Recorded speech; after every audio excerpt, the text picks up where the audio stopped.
Chapter 29.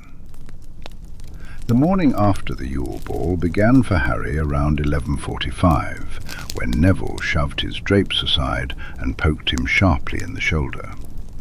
"Before the news gets to you, I promise I wasn't the one who said anything," Neville said. Harry groaned, blinking blearily at the boy sitting on the edge of his mattress. "What?" Neville handed him his glasses, and Harry could see the apologetic look on his friend's face more clearly. "The whole school is talking about how you snogged someone at the ball last night. No one knows who, but everyone knows it happened. I mean, you did come back looking a bit ravished." Neville's cheeks were flushed, and Harry let out another groan, burying his face in his pillow. "Great, just great," he muttered. Snape was going to have a field day. Discretion, Potter. Ugh, he was the worst. Maybe Harry could persuade Remus to hex him. "How bad is it?" "On a scale of 1 to thinking you're trying to kill all the Muggle-borns in the school, it's pretty minor," Neville replied. Harry hated that such a scale existed to measure the school's general opinion of him. "Everyone's just curious about who it was. A few girls are insisting it was them, but no one believes them. I think the top 3 candidates are Hermione, Ginny, or Fleur. There are people in this castle who think I could pull Fleur Delacour. Are they blind?" Neville snorted and shook his head. "They're just hoping for a scandal, I think. Other names floating around include Susan, but not many think it's her because she laughed pretty hard when someone asked her, and she was on the dance floor all night. I've also heard Padma Patil, Daphne Greengrass, Cho Chang, and even George Weasley." Harry rolled the list of names over in his mind. "Well, that's varied." He reluctantly sat up, reaching for the water on his bedside table. He hadn't had more than a mouthful of alcohol, but he still felt the lingering effects. Felt hungover just from all the noise and dancing. "Just the one bloke on the list?" Neville asked. "So far, I did hear someone suggest Blaise Zabini, but I'm pretty sure that was a joke," Neville shrugged. "If it helps, I think it'll all fade out in a few days. There's bound to be other drama from last night. You're just an easy target for gossip." He looked sorry as soon as he said it, but Harry shook his head. Neville was right. "No one's suggesting, you know." Harry hesitated, not daring to say Draco's name without a ward up. Neville shook his head, and Harry's shoulders relaxed a little. "No, I haven't heard that anywhere," Neville assured him. With a sigh, Harry dragged his aching legs over the edge of the bed. "Well, nothing to be done about it, I suppose. Anything else to report?" "Nothing major. I guess Lavender got caught giving Seamus a blowjob by Snape." Neville shuddered, his eyes wide, and Harry burst out laughing. "How many points did we lose for that?" 80, I think. But everyone's practically in the negative after last night. Snape was on a roll." "That's not so bad then." Harry yawned, rolling his shoulders back. "I'm going to take a shower, then I'll meet you for lunch. I'm starving." "Sounds good," Neville agreed, getting to his feet. "Oh, also, Ron's in a bit of a mood, so you might want to avoid him, especially if he thinks you've been kissing Hermione." Harry grimaced as he stood. Fantastic. Well, Ron had been in a mood all term. It wasn't like that changed much.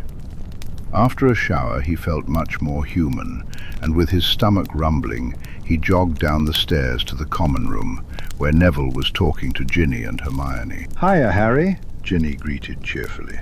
"Loads of people think we snogged, so I've been telling them you're crap at it." "Thanks, Ginny. I appreciate it," he replied flatly, and she giggled. "Always happy to help." "I haven't said anything about the rumours," Hermione said primly. "Hopefully they'll go away soon once people realize it's all nonsense." It's not, though, is it? Harry stretched and let out a yawn. Hermione gawked at him. You were snogging someone. I thought you were joking. Yeah, I mean, it obviously wasn't you or Ginny or Fleur, he said, rolling his eyes. But with the way I looked, I don't think I can even bother denying what I was doing. Before he'd passed out, he'd forced himself to brush his teeth, and one glance in the mirror made it pretty evident what he'd been up to. There was also a sizable love bite on his throat that he hadn't glamoured away, though the collar of his shirt mostly hid it.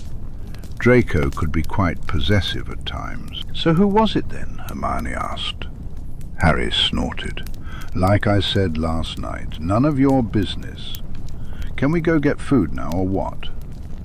Hermione's lips pursed. I don't like this, Harry. First you're off dancing with all those people last night, and now you're kissing some mystery girl. It's not like you to keep so many secrets. How is dancing with people keeping secrets? They're my friends. Exactly. Since when were you friends with Daphne Greengrass or Cassius Warrington? For that matter, how long have you been friends with Susan Bones? I'm sorry I've been branching out, Hermione, but with you and Ron ignoring me for half the year, I've had to look elsewhere for social interaction. Or are you just upset because they're not Gryffindors? Harry glared at her, shaking his head. I thought you were better than that. It's got nothing to do with what house they're in, Hermione insisted, but the slightly screechy tone of her voice betrayed her. It just seems awfully sudden that you're so chummy with all these people, Hermione said, her tone laced with irritation. I've been friends with most of them since last year, Harry replied. You just haven't been paying attention. I'm sorry you're feeling jealous that I have more friends than just you and Ron, but I like them, so you'll just have to deal with it. He had thought they were starting to mend things last night. With Hermione on Victor's arm, dancing and enjoying herself with Harry and the others, he believed there were still pieces of their friendship to salvage. Now, however, he was beginning to doubt that. He glanced at Neville and Ginny, who were watching the argument unfold with uneasy expressions. Lunch? He suggested, turning away from Hermione and heading toward the portrait hole. They followed him, leaving Hermione fuming in the common room. Once they were out of earshot, Ginny let out a low whistle. Well, that was awkward, she muttered, sounding strikingly like her twin brothers. Harry snorted. She's been off with me all year, going hot and cold, depending on whether Ron can stand me or not. I'm sick of it. At heart, Hermione was an introvert. She nagged Ron and Harry to study, but she preferred to work alone. She kept her intelligence close, using it as a shield to ward off anyone who might engage her in conversation. Crowds made her uneasy. Last night had been a rare exception. She was happy to extend an olive branch to Ron and Harry, and even to the rest of the Weasley family, but there were limits. Clearly, Harry's casual friendships with half their year and several from other years were too much for her. Everyone's noticed that the Golden Trio hasn't been very, well, trio-y lately, Ginny remarked. I guess we all thought you'd figure it out, she added. I don't know if we will this time, Gin, Harry admitted, the weight of unspoken issues pressing down on him. There was so much more happening beneath the surface, so much that Ginny didn't know. Harry felt a twinge of paranoia when he thought Ron and Hermione might be spying on him for Dumbledore. Regardless, he knew he had changed. His priorities were different now, and it seemed they couldn't quite handle that. The three of them walked in silence for a while, with Harry still glowering slightly. Then Ginny cleared her throat. Hey, Harry, speaking of friendships, I wanted to apologize. Harry looked at her, puzzled, and she ducked her head. The last couple of years I've been a bit, well, stalkery is probably one way to put it, she admitted with a grimace. I heard so much about you from Mum when I was a kid. Then you were there, my brother's friend, and you were so nice. I kind of developed a crush." She managed to say this without blushing, but Harry couldn't help but think that kind of a crush was an understatement. He chose not to point that out. He didn't want to be mean. "Anyway," she continued, her words rushing out, "since we've been hanging out more, and you're so close with the twins, you're basically one of my brothers now. It will be pretty strange to keep fancying you." Her ears were as red as her hair. "So I'm just going to nip that in the bud and say I'm sorry for being weird about it before. But if it's all right, I'd really like to be your friend." She looked at him, hopeful yet embarrassed by her past actions. Harry paused for a moment. "On one condition." Ginny eyed him warily. "Please stop telling everyone I'm crap at kissing." The redhead burst out laughing, stopping in her tracks to catch her breath. "I can do that," she agreed. Harry grinned and slung an arm over her shoulders. "Then I guess you've got a seventh big brother." He glanced over his shoulder to see Neville watching them with a look of utter bemusement. "As your big brother, do I need to have a word with Neville over there?" Ginny turned bright red and Neville began to squirm. "Don't you dare," Ginny warned, elbowing him in the side and darting away before he could respond, "or I'll hex you just like I do my other brothers." "Noted," Harry replied with a grin, raising his hands in surrender. "I wouldn't really anyway, not unless you asked me to. You seem like you can take care of yourself." Growing up with 6 older brothers, including Fred and George, Harry had no doubt that Ginny could handle herself just fine.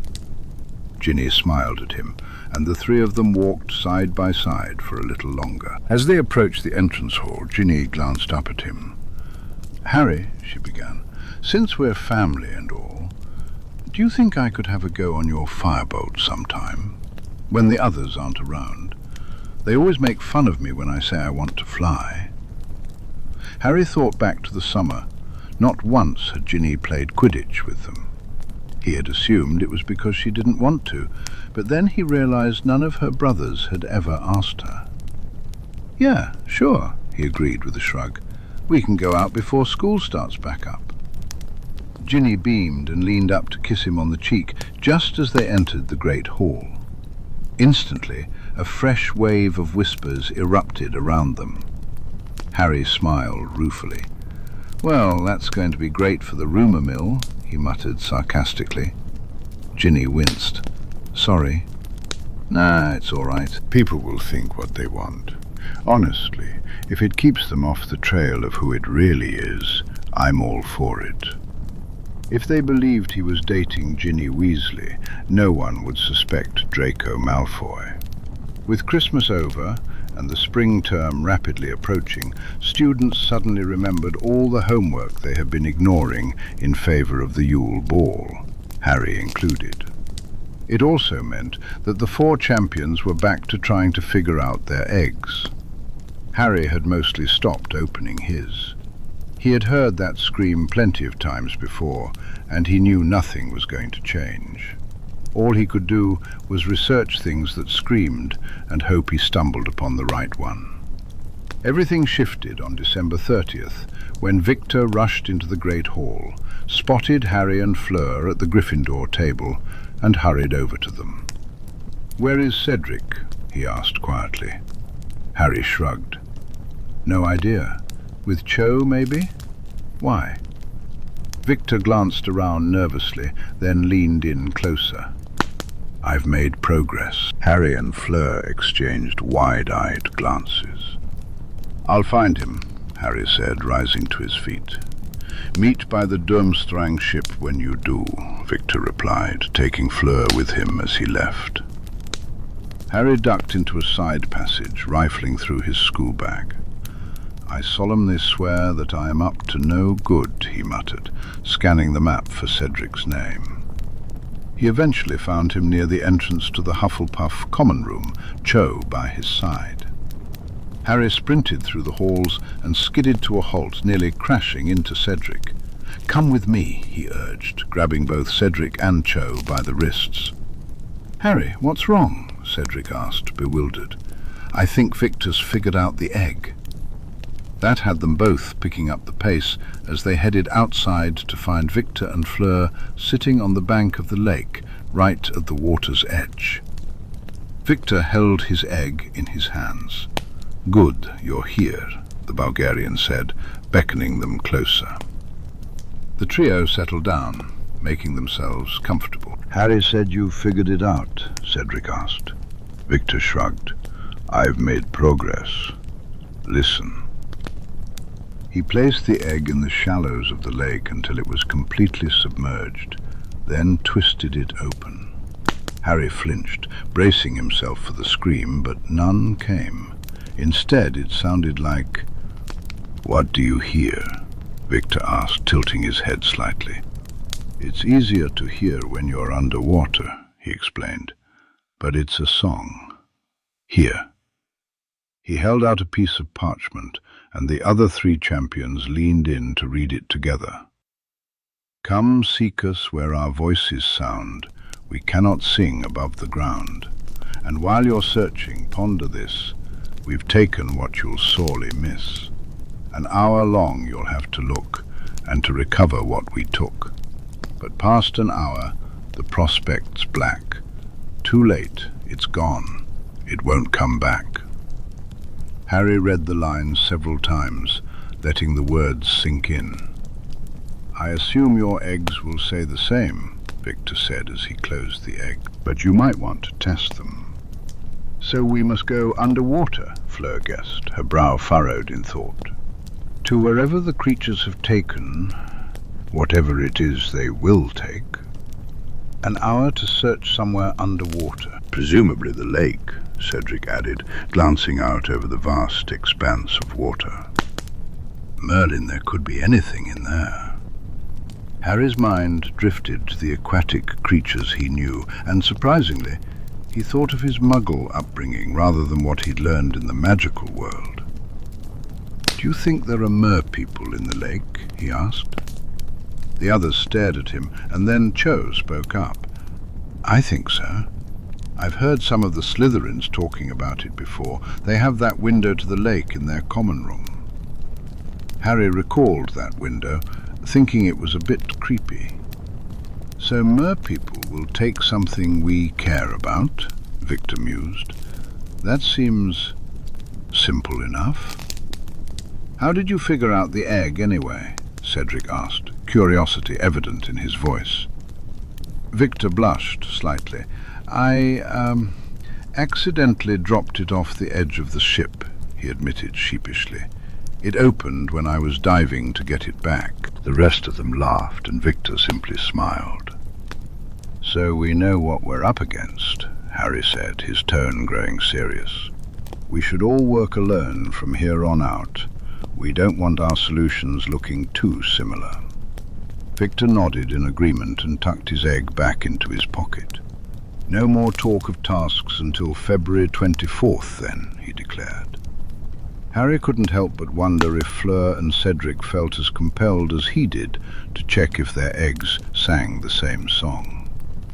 "Well, if we're calling it a day, I have a transfiguration essay to write," he said, grimacing at the thought. "Unless any of you would like to help me with that." Unsurprisingly, they all suddenly had places to be, and Harry snorted in response. "Some help you lot are." "Why don't you go ask your girlfriend?" Fleur teased, giving his shoulder a playful nudge. She seemed to take far too much pleasure in the rumours surrounding Harry's Yule Ball escapades, especially the ones that involved her. "I thought I just did, dear," Harry replied sweetly, which made Victor and Cedric laugh. "Away with you," Fleur said playfully, making a shooing motion. "I must study as well." The five of them parted ways, with Cedric and Cho wandering off toward another part of the lake, likely to test Cedric's egg. Harry made his way back to the castle, lost in thought. He really did have a transfiguration essay to tackle, but now he also had some research to do. The new term began on a sour note, thanks to another Rita Skeeter article that cut far too deep. The headline read, "Dumbledore's Giant Mistake," and with every word Harry read, his frown deepened. "I mean, didn't everyone already know that about Hagrid?" he asked. "Just look at him. It's pretty obvious, isn't it?" "There are other ways to get that big with magic," Neville pointed out. "I think most of us assumed he got hit with a dodgy engorgement charm as a kid or something. Giants, they've got a bit of a bad reputation." "Well, so do werewolves, and Remus is all right," Harry retorted. "But how the hell did Skeeter get this information? If Hagrid's never told me, I can't see him telling her. She wasn't even supposed to be on school grounds outside of task days. She hadn't been able to get permission for the Yule Ball. A photographer had been sent, but a different reporter accompanied them. The resulting article had been tasteful, featuring a rave review of the Weird Sisters and hardly mentioning Harry, except for a small note about the champions opening the ball. It was brilliant. Maybe he was telling someone else and she was eavesdropping. Still doesn't explain what she was doing on school grounds, though, Harry mused. They didn't have much time to discuss it further, or they'd be late for herbology. But with care of magical creatures on his schedule before lunch, Harry didn't worry too much. That changed when he arrived at Hagrid's hut with the rest of his class and found a woman waiting for them who was definitely not Hagrid.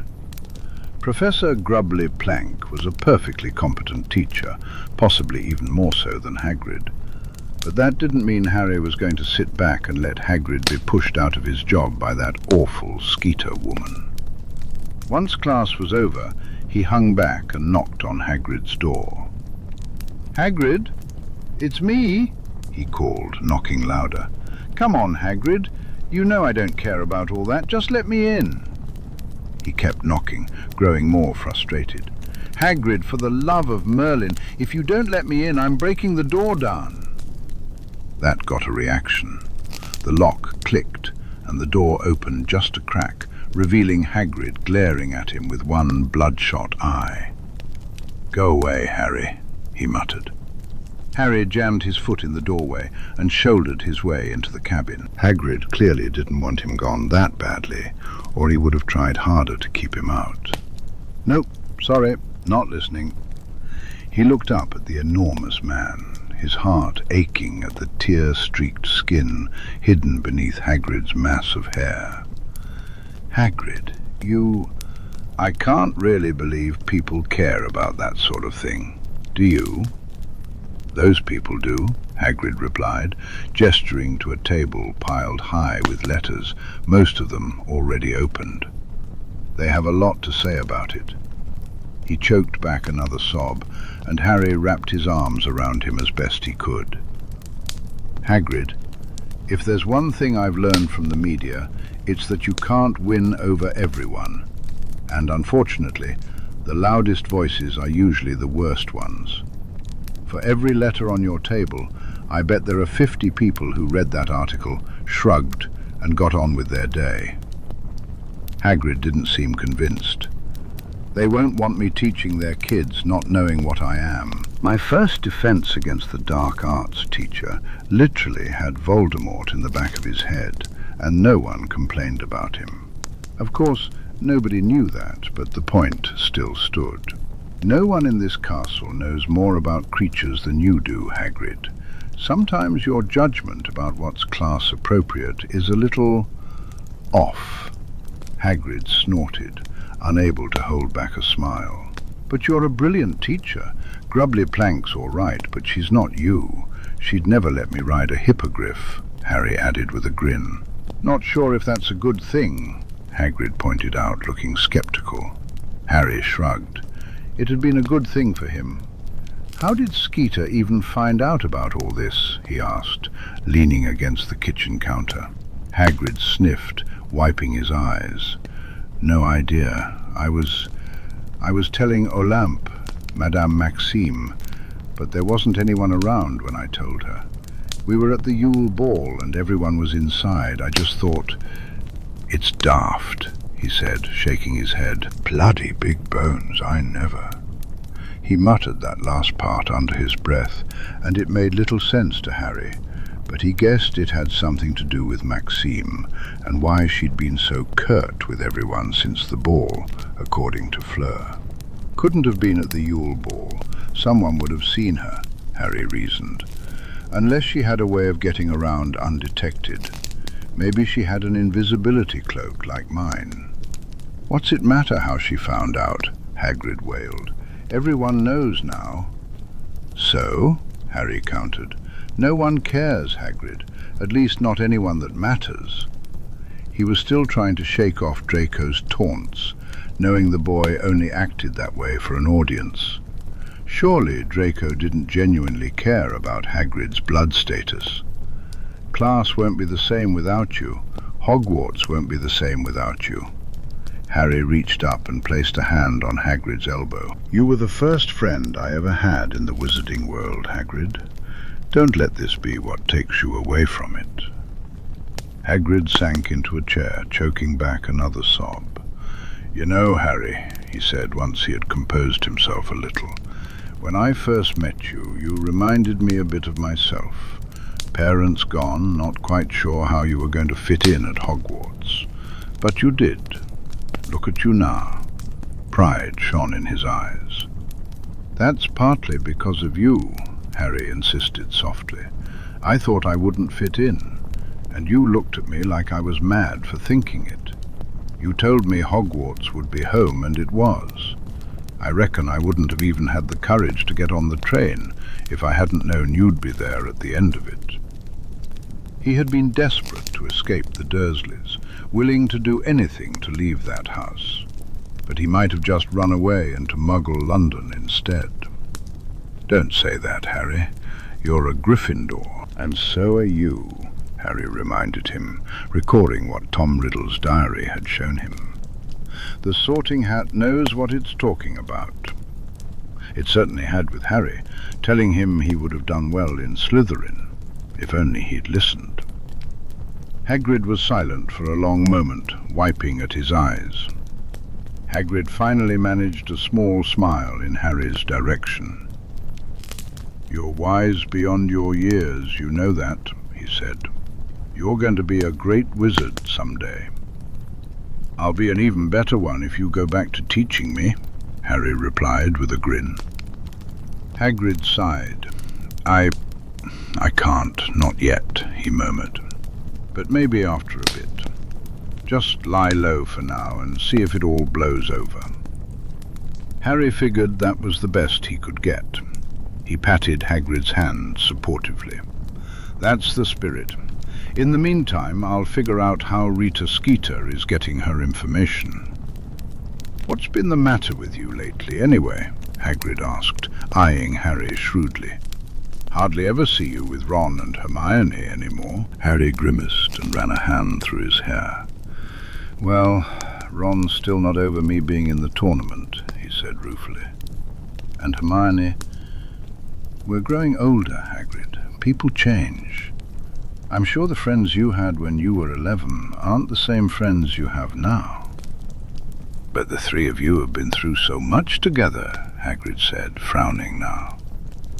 Harry sighed, wishing there was an easy way to explain. He couldn't tell Hagrid the truth about Dumbledore. It would break his heart. Hagrid worshipped Dumbledore. Sometimes shared trauma isn't enough to keep people together, he said eventually. I'm not saying we'll never be friends again, but I don't know, it's weird right now. I've been hanging out with Neville a lot lately, though. Aye, he's a good kid, that Longbottom lad. Always helping Professor Sprout with the greenhouses. Hagrid's faint smile returned. Just make sure you're not alone for too long, Harry.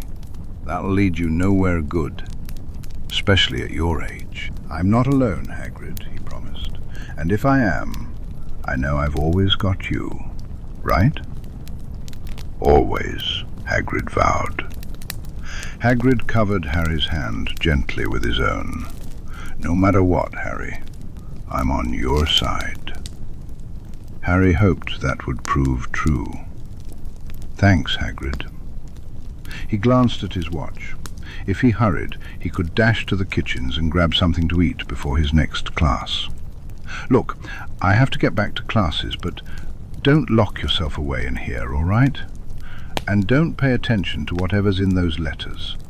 There will always be people who like to complain." Harry gave Hagrid one last hug before heading out, doing his best to navigate the snowy path back to the castle. If Dumbledore's manipulations ever cost him his friendship with Hagrid, Harry vowed he would confront the old headmaster without hesitation. Chapter 30. With the news that Rita Skeeter was sneaking around the castle, Harry's paranoia spiked to an all-time high. He had far too many secrets to risk slipping up on any of them. When he wasn't in class or transitioning between lessons, he was either under his invisibility cloak or surrounded by a privacy ward.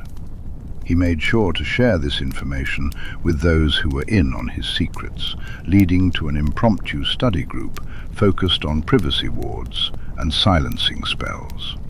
"I don't know how she's getting around, so she could be anywhere," he warned the other heirs during their bi-weekly meeting. "Just make sure you're never discussing secrets, mine or yours, without putting some kind of warding up." "Thanks for the heads up, Harry," Ernie replied, his expression serious. "I was wondering how she was getting all those quotes from the Slytherins. Obviously they're in the know." Several heads turned toward the trio of Slytherins in the group, but they all shook their heads in unison. "I haven't heard anything," Blaise said, "but people know I'm at least civil with Harry now, so they're not likely to tell me. These two either." After the Yule Ball, it had become somewhat established that Harry was on good terms with the three Slytherins and was open to spending time with others. There were plenty of people, Dumbledore most notably, who didn't seem thrilled by the boy-who-lived's expanding social circle. But at this point, Harry was beyond caring. He couldn't hide forever, especially if he wanted to make real changes when he came of age. Harry remembered seeing quotes from Crabbe and Goyle in the article, as well as from Parkinson, and made a mental note to ask Draco about it all. He needed to warn his boyfriend to stay vigilant. Perhaps Draco could get some information from his housemates. They still trusted him, after all. "Okay, well, enough about Skeeter," Harry said eventually. "Who wants to help me with some arithmancy?" With the holidays approaching, it was time to focus on their studies. Harry's self-study was back on track, thanks to Snape slipping in assignments with his returned potions homework at the urging of Remus and Sirius. Every day there was an inter-house study group meeting in the library, but no one outside his trusted circle could know that Harry was tackling those extra 2 subjects. That left him helping this group, or occasionally Fred. A few groans echoed around the table before Anthony Goldstein pulled out the empty chair between him and Padma. "Come on, Potter," he said with a grin. "Let's get this over with." Harry grinned back, shifting around the table to take the chair and reaching into his bag. Hermione had it all wrong. She saw the other students as obstacles to her success. Hogwarts was so much better with more friends. Of all of Harry's secrets, the one about his ongoing contact with his escaped convict godfather was probably the most inflammatory, both for him and for those he cared about. So, Harry made sure to only speak to Sirius at night, in bed, with the curtains warded with every protection charm he could think of. "It's starting to make my head spin, Sirius," Harry admitted late one night, looking into his godfather's sympathetic grey eyes. "I've got so much going on. The tournament, the study group, Draco, you, Dumbledore. I'm losing track of who knows what, and trying to keep it all from Skeeter." "You've got far more on your shoulders than anyone should at your age, pup," Sirius agreed. "I wish I could help you with it. I wish I wasn't just adding to it." You're not, Harry insisted quickly. I don't know how I'd cope without you and the others. That doesn't change the fact that we're just another pile of secrets for you to keep, Sirius said knowingly. Look, Harry, just focus on what you can control for now. The tournament. You're working on figuring out the egg. Ask Remus about it next time he's with Snape. He might have an idea. Everything else is beyond your control. Things are mostly taking care of themselves. Draco's a smart boy. He'll understand if you need to ease off a little while you're so busy.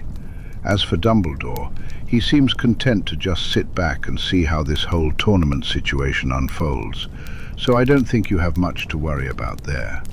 He doesn't suspect anything, does he? I don't think so, Harry replied. He honestly hadn't seen much of Dumbledore lately. The man was probably preoccupied with all the behind-the-scenes details of the tournament. He doesn't like that the students are mingling so much these days, but I don't think he can trace it back to me. If anything, I think he blames Susan. She's honestly more in charge of the study group than you are, and with her chief warlock ambitions, all the heirs seem to gravitate toward her anyway. She seems very much like her aunt, from what you've told me, Sirius complimented. I'm sure she can handle it. So there you have it. The only things you really need to worry about right now are the egg and your boyfriend. From what I've heard, I don't think you even need to worry about your boyfriend. He's pretty keen on you, I'd say. Sirius wiggled his eyebrows, and Harry felt a rush of heat to his cheeks.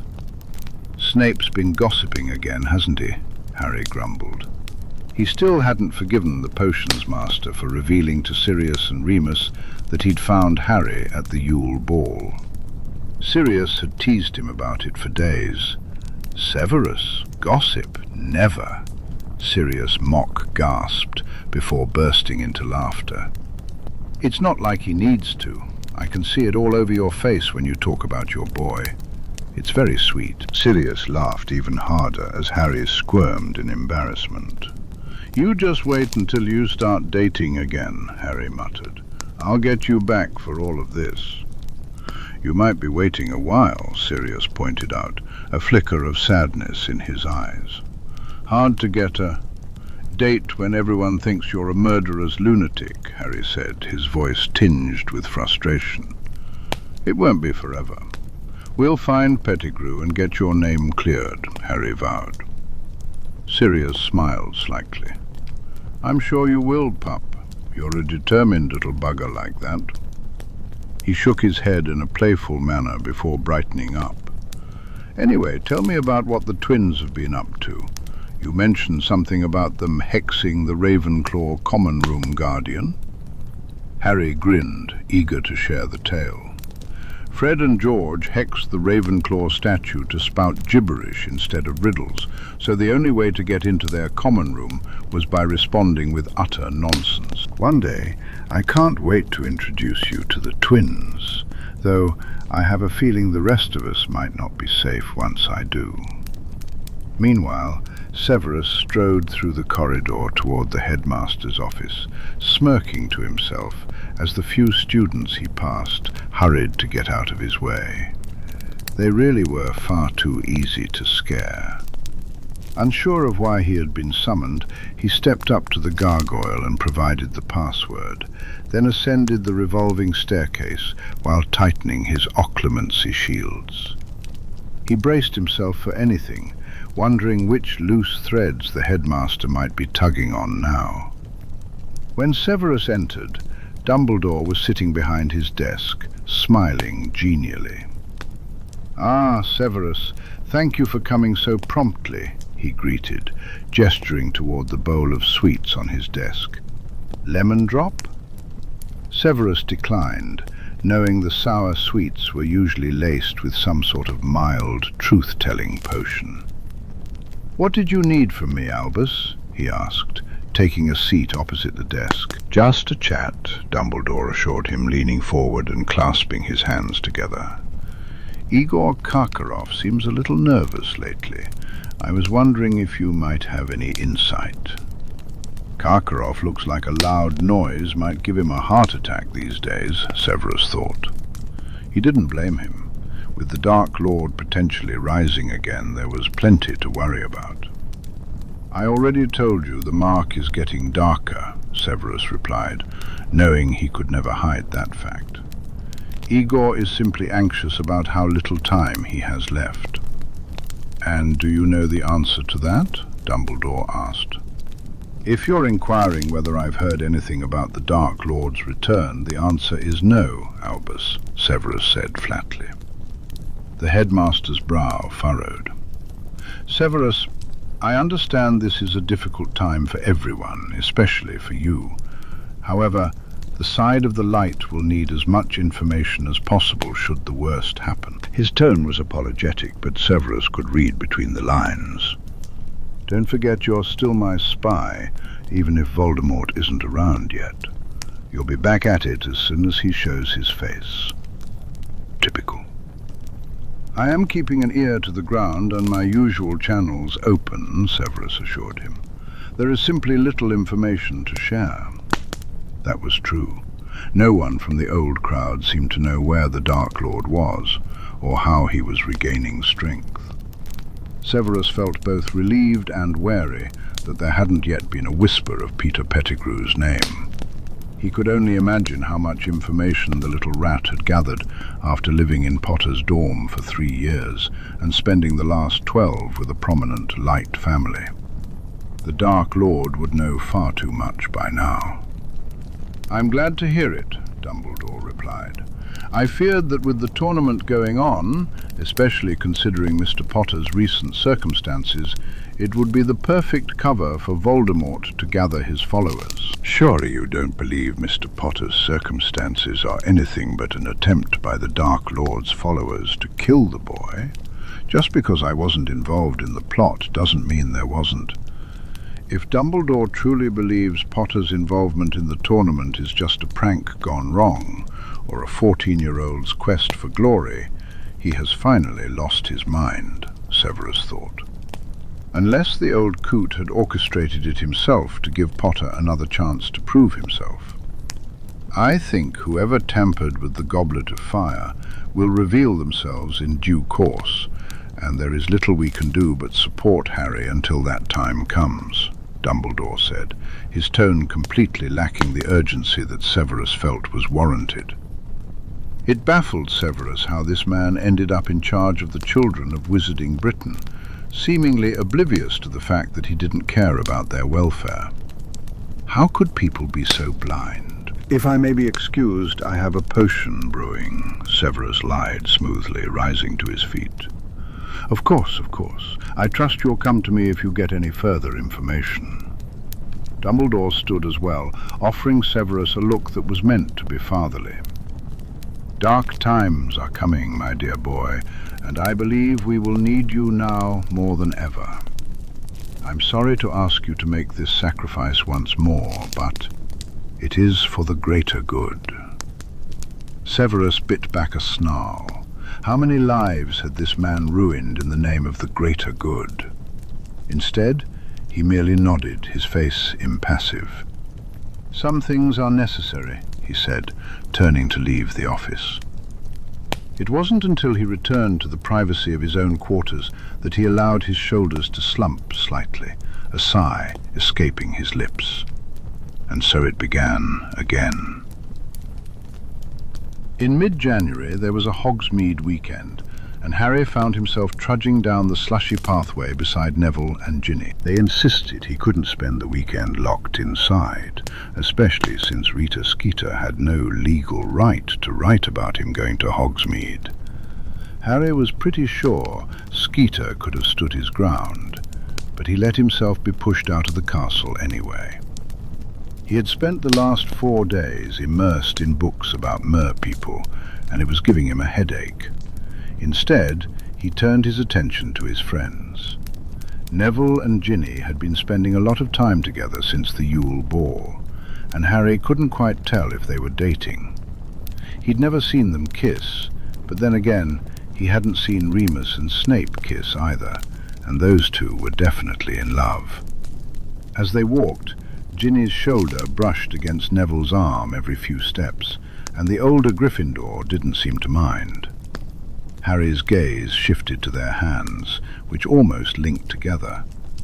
There was definitely something going on there. "Let's go to Honeydukes," Ginny suggested, nudging Neville until he changed direction. "I'm out of sugar quills." Harry was always happy to buy sweets, especially since he owed Remus some Honeydukes' finest, so he followed the possible couple into the sweet shop. As they wandered from shop to shop, mostly at Ginny's urging, Harry kept an eye out for Hagrid. The half-giant still hadn't mustered the courage to leave his hut, even after a week. The commotion from the article had mostly faded, but Hagrid insisted he wasn't ready yet. Harry wondered how much longer it would take for him to feel ready. Once they finished shopping, Harry suggested they head to the Three Broomsticks, even though he dreaded the crowd. There was a chance Hagrid might be there, and he wasn't quite done observing Ginny and Neville yet. Both of them were quick to blush, and there had been plenty of blushing throughout the day. It made Harry smile, and he couldn't help but wonder if this was how Sirius felt watching him and Draco over the summer. His godfather took great joy in claiming they were both oblivious and completely smitten back then. Once inside the pub, Harry wished he had brought his invisibility cloak. Harry slipped into the cloak of anonymity that Hogwarts provided. Inside the castle, it was easy to forget he was a Triwizard champion. By now, most people had moved on. Outside, however, things were different. Heads turned, whispers began, and Harry grimaced. "We can go somewhere else if you want," Neville suggested quietly. "Back to Gryffindor or something." "No, it's fine," Harry assured him, squeezing through the crowd toward the bar. Out of the corner of his eye, he noticed Ginny's fingers intertwine with Neville's as they entered the fray. A smirk crept onto his face. "What do you two want? I'm buying." "Harry, my boy," Ludo Bagman called out, making his way over from a table full of grumpy-looking goblins. Harry resisted the urge to groan. "Good to see you, good to see you. Had a good Christmas?" Bagman glanced back at Neville and Ginny. "You two don't mind if I borrow Harry for a quick private chat, do you?" "Actually, we do," Ginny shot back playfully. "He's about to buy us drinks. Come on, Harry." Without giving Bagman a chance to protest, Ginny hooked her free hand around Harry's elbow and tugged him away toward the other end of the bar. Bagman looked baffled by the sudden turn of events, and Harry couldn't help but snicker. "Nice one, Gin." Ginny smiled, her cheeks dimpling. "I don't trust him. He still hasn't paid the twins their winnings from the World Cup. I caught them writing to him about it the other week." As if summoned by their names, Fred and George entered the pub and made a beeline for Bagman. The man's blue eyes went wide, and he hurried back to the table of goblins after a brief conversation with the twins that left them both looking disappointed. Harry thought about calling the twins over, but glanced at Ginny and Neville instead, deciding to stay silent. They didn't deserve teasing, not while they were still figuring things out. Instead, he leaned on the bar and flagged down the bartender. Harry called out to Madame Rosmerta to order their drinks, playfully elbowing Neville aside as he tried to split the bill. "No, shush, this round is mine," Harry insisted, slipping her the coins before Neville could reach over him with his extra height. Rosmerta giggled, shaking her head at their antics. "Thanks, Harry," Ginny chirped, taking a sip of her raspberry fizz. With no seats available, they crowded around the bar. Harry couldn't help but smile as he watched Ginny lean against Neville, seemingly unaware of what she was doing. It was amusing to see two people gravitate toward each other like that. After years of witnessing Ron and Hermione's awkward dance, he had almost forgotten what it looked like for normal people to connect. He kept the conversation light, discussing the new player the Harpies had just signed. Standing where he was, Harry had a perfect view of the door. He couldn't miss it when Rita Skeeter strutted in, clad in bright yellow robes, with her photographer trailing closely behind. She didn't seem to notice Harry as she ordered drinks at a small table nearby. "What's he doing with a pack of goblins in tow anyway?" Skeeter smirked, addressing her photographer. "Showing them the sights? What tosh. He was always a bad liar. Think we should do a bit of digging? There's bound to be something that'll make a good headline. Disgraced ex-head of magical sports, Ludo Bagman. We just need to find a story to fit it." Harry scowled, stepping forward before he even realized it. "Trying to ruin someone else's life?" he said loudly, glaring at the blonde woman. The pub fell silent around them. Skeeter beamed. "Harry, how lovely to see you. Have you changed your mind about an interview? Come, sit." "I'm not going anywhere near you," Harry insisted. "How dare you write that article about Hagrid? No one cares that he's half giant." "Well, if no one cares, then it shouldn't be a problem," Skeeter retorted, her smirk dripping with malice.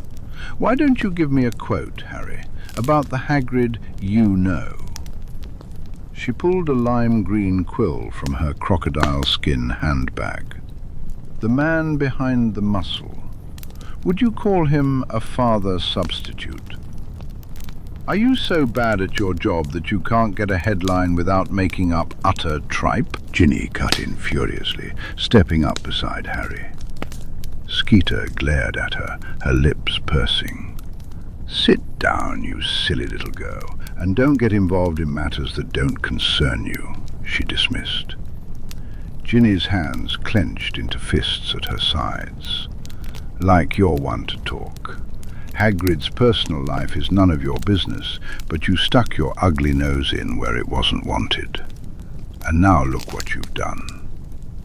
Harry recognized the malicious glint in Skeeter's eye, and his heart sank. They were going to end up in more trouble than it was worth.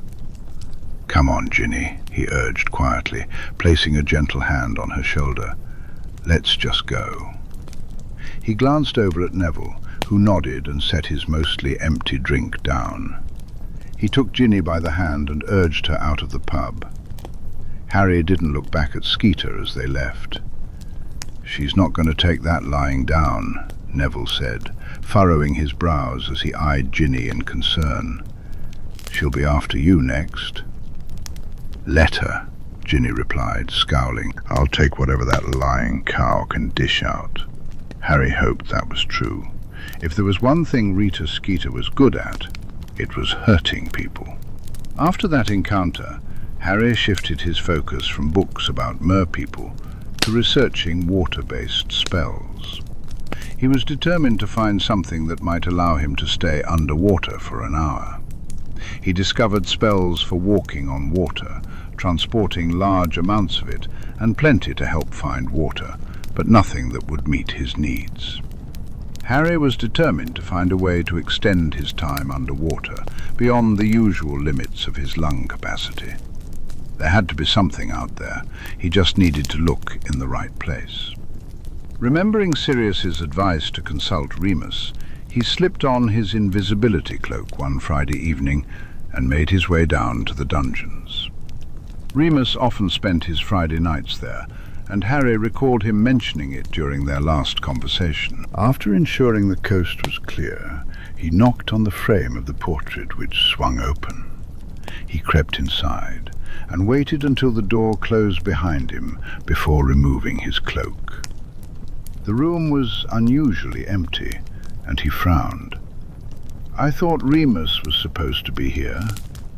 "He was," Snape replied curtly, wearing only a black shirt and trousers, having shed his teaching robes. He looked exhausted, if Harry was being honest. There was a change in plans. "Is everything okay? Is he all right?" Harry asked, his mind racing with a dozen disaster scenarios. "He is well. The mutt is merely having a difficult time. Remus didn't feel it prudent to leave him alone. Harry winced.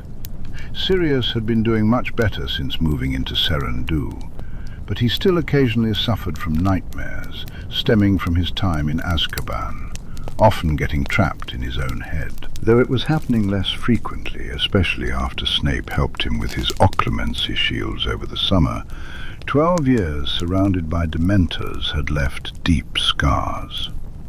"Oh," Harry said, feeling awkward now that it was just him and the potions master. "I'll just, go then.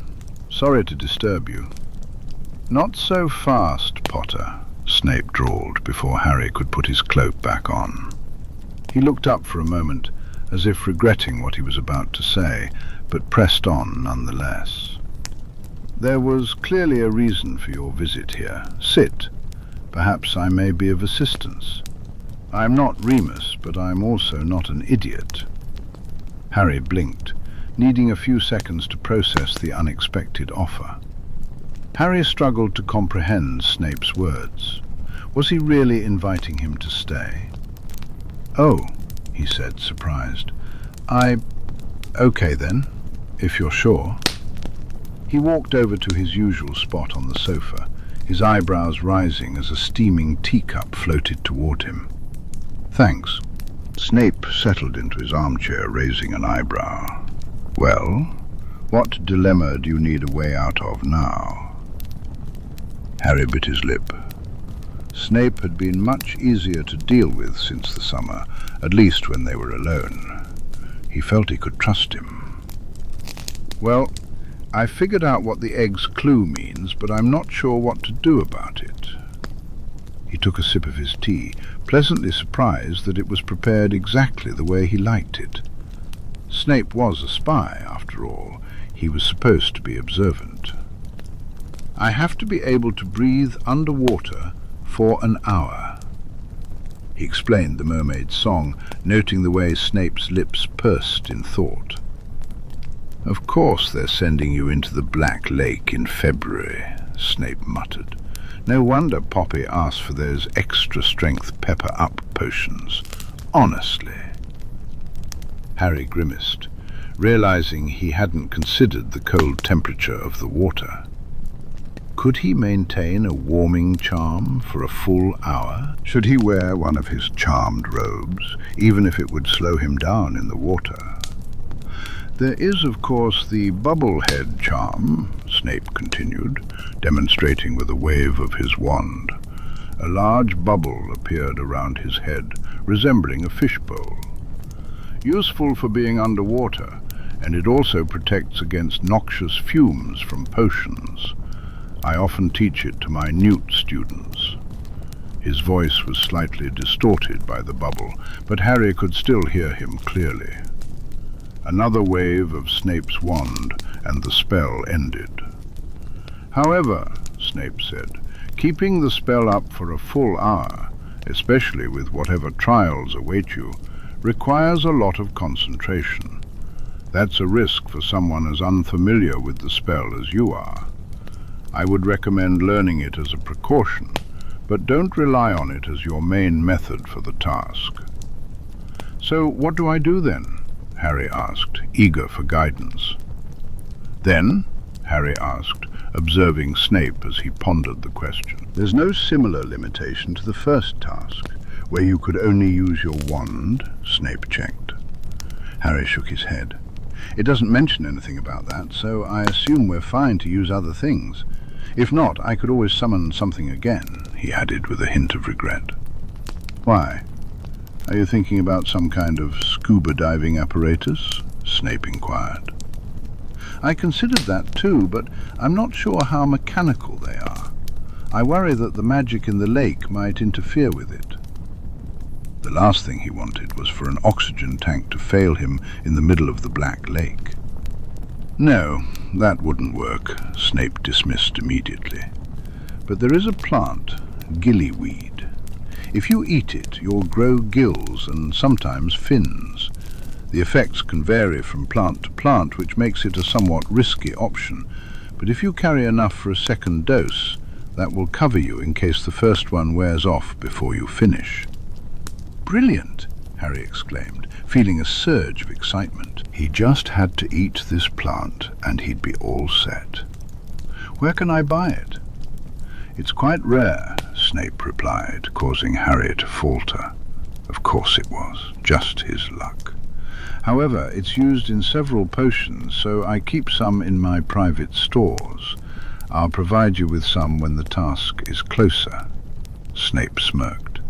If anyone asks where you got it, tell them you stole it from me.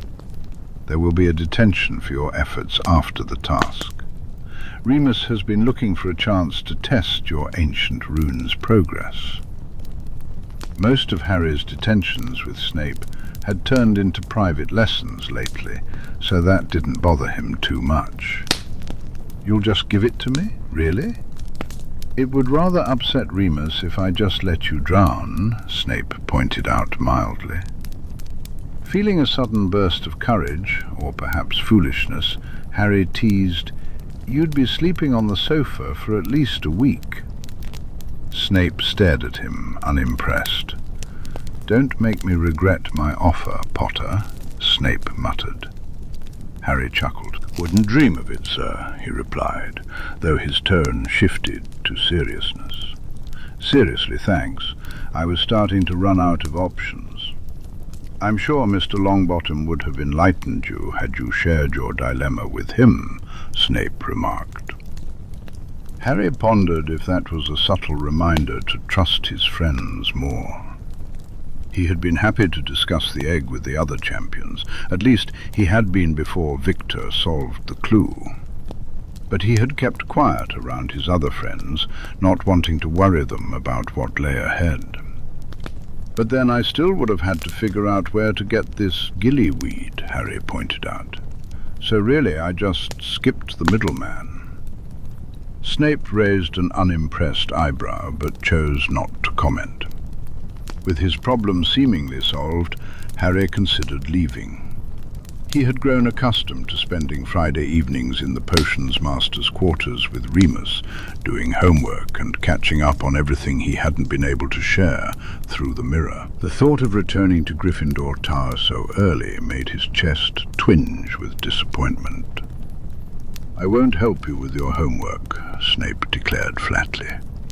"But if you wish to avoid the antics of the many Weasleys you surround yourself with, you may stay."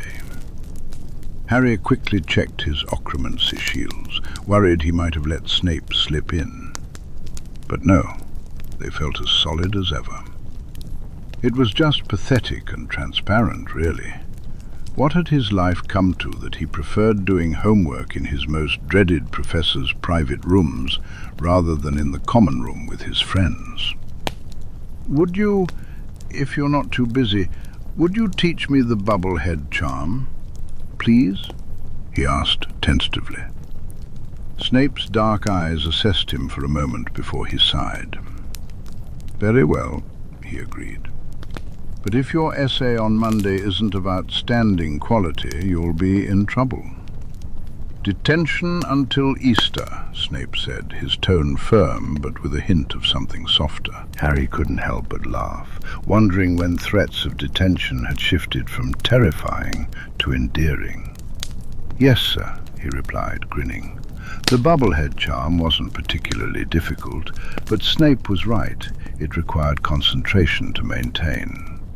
By the time Snape suggested he take a break and focus on his homework, Harry couldn't hold the charm for more than 5 minutes.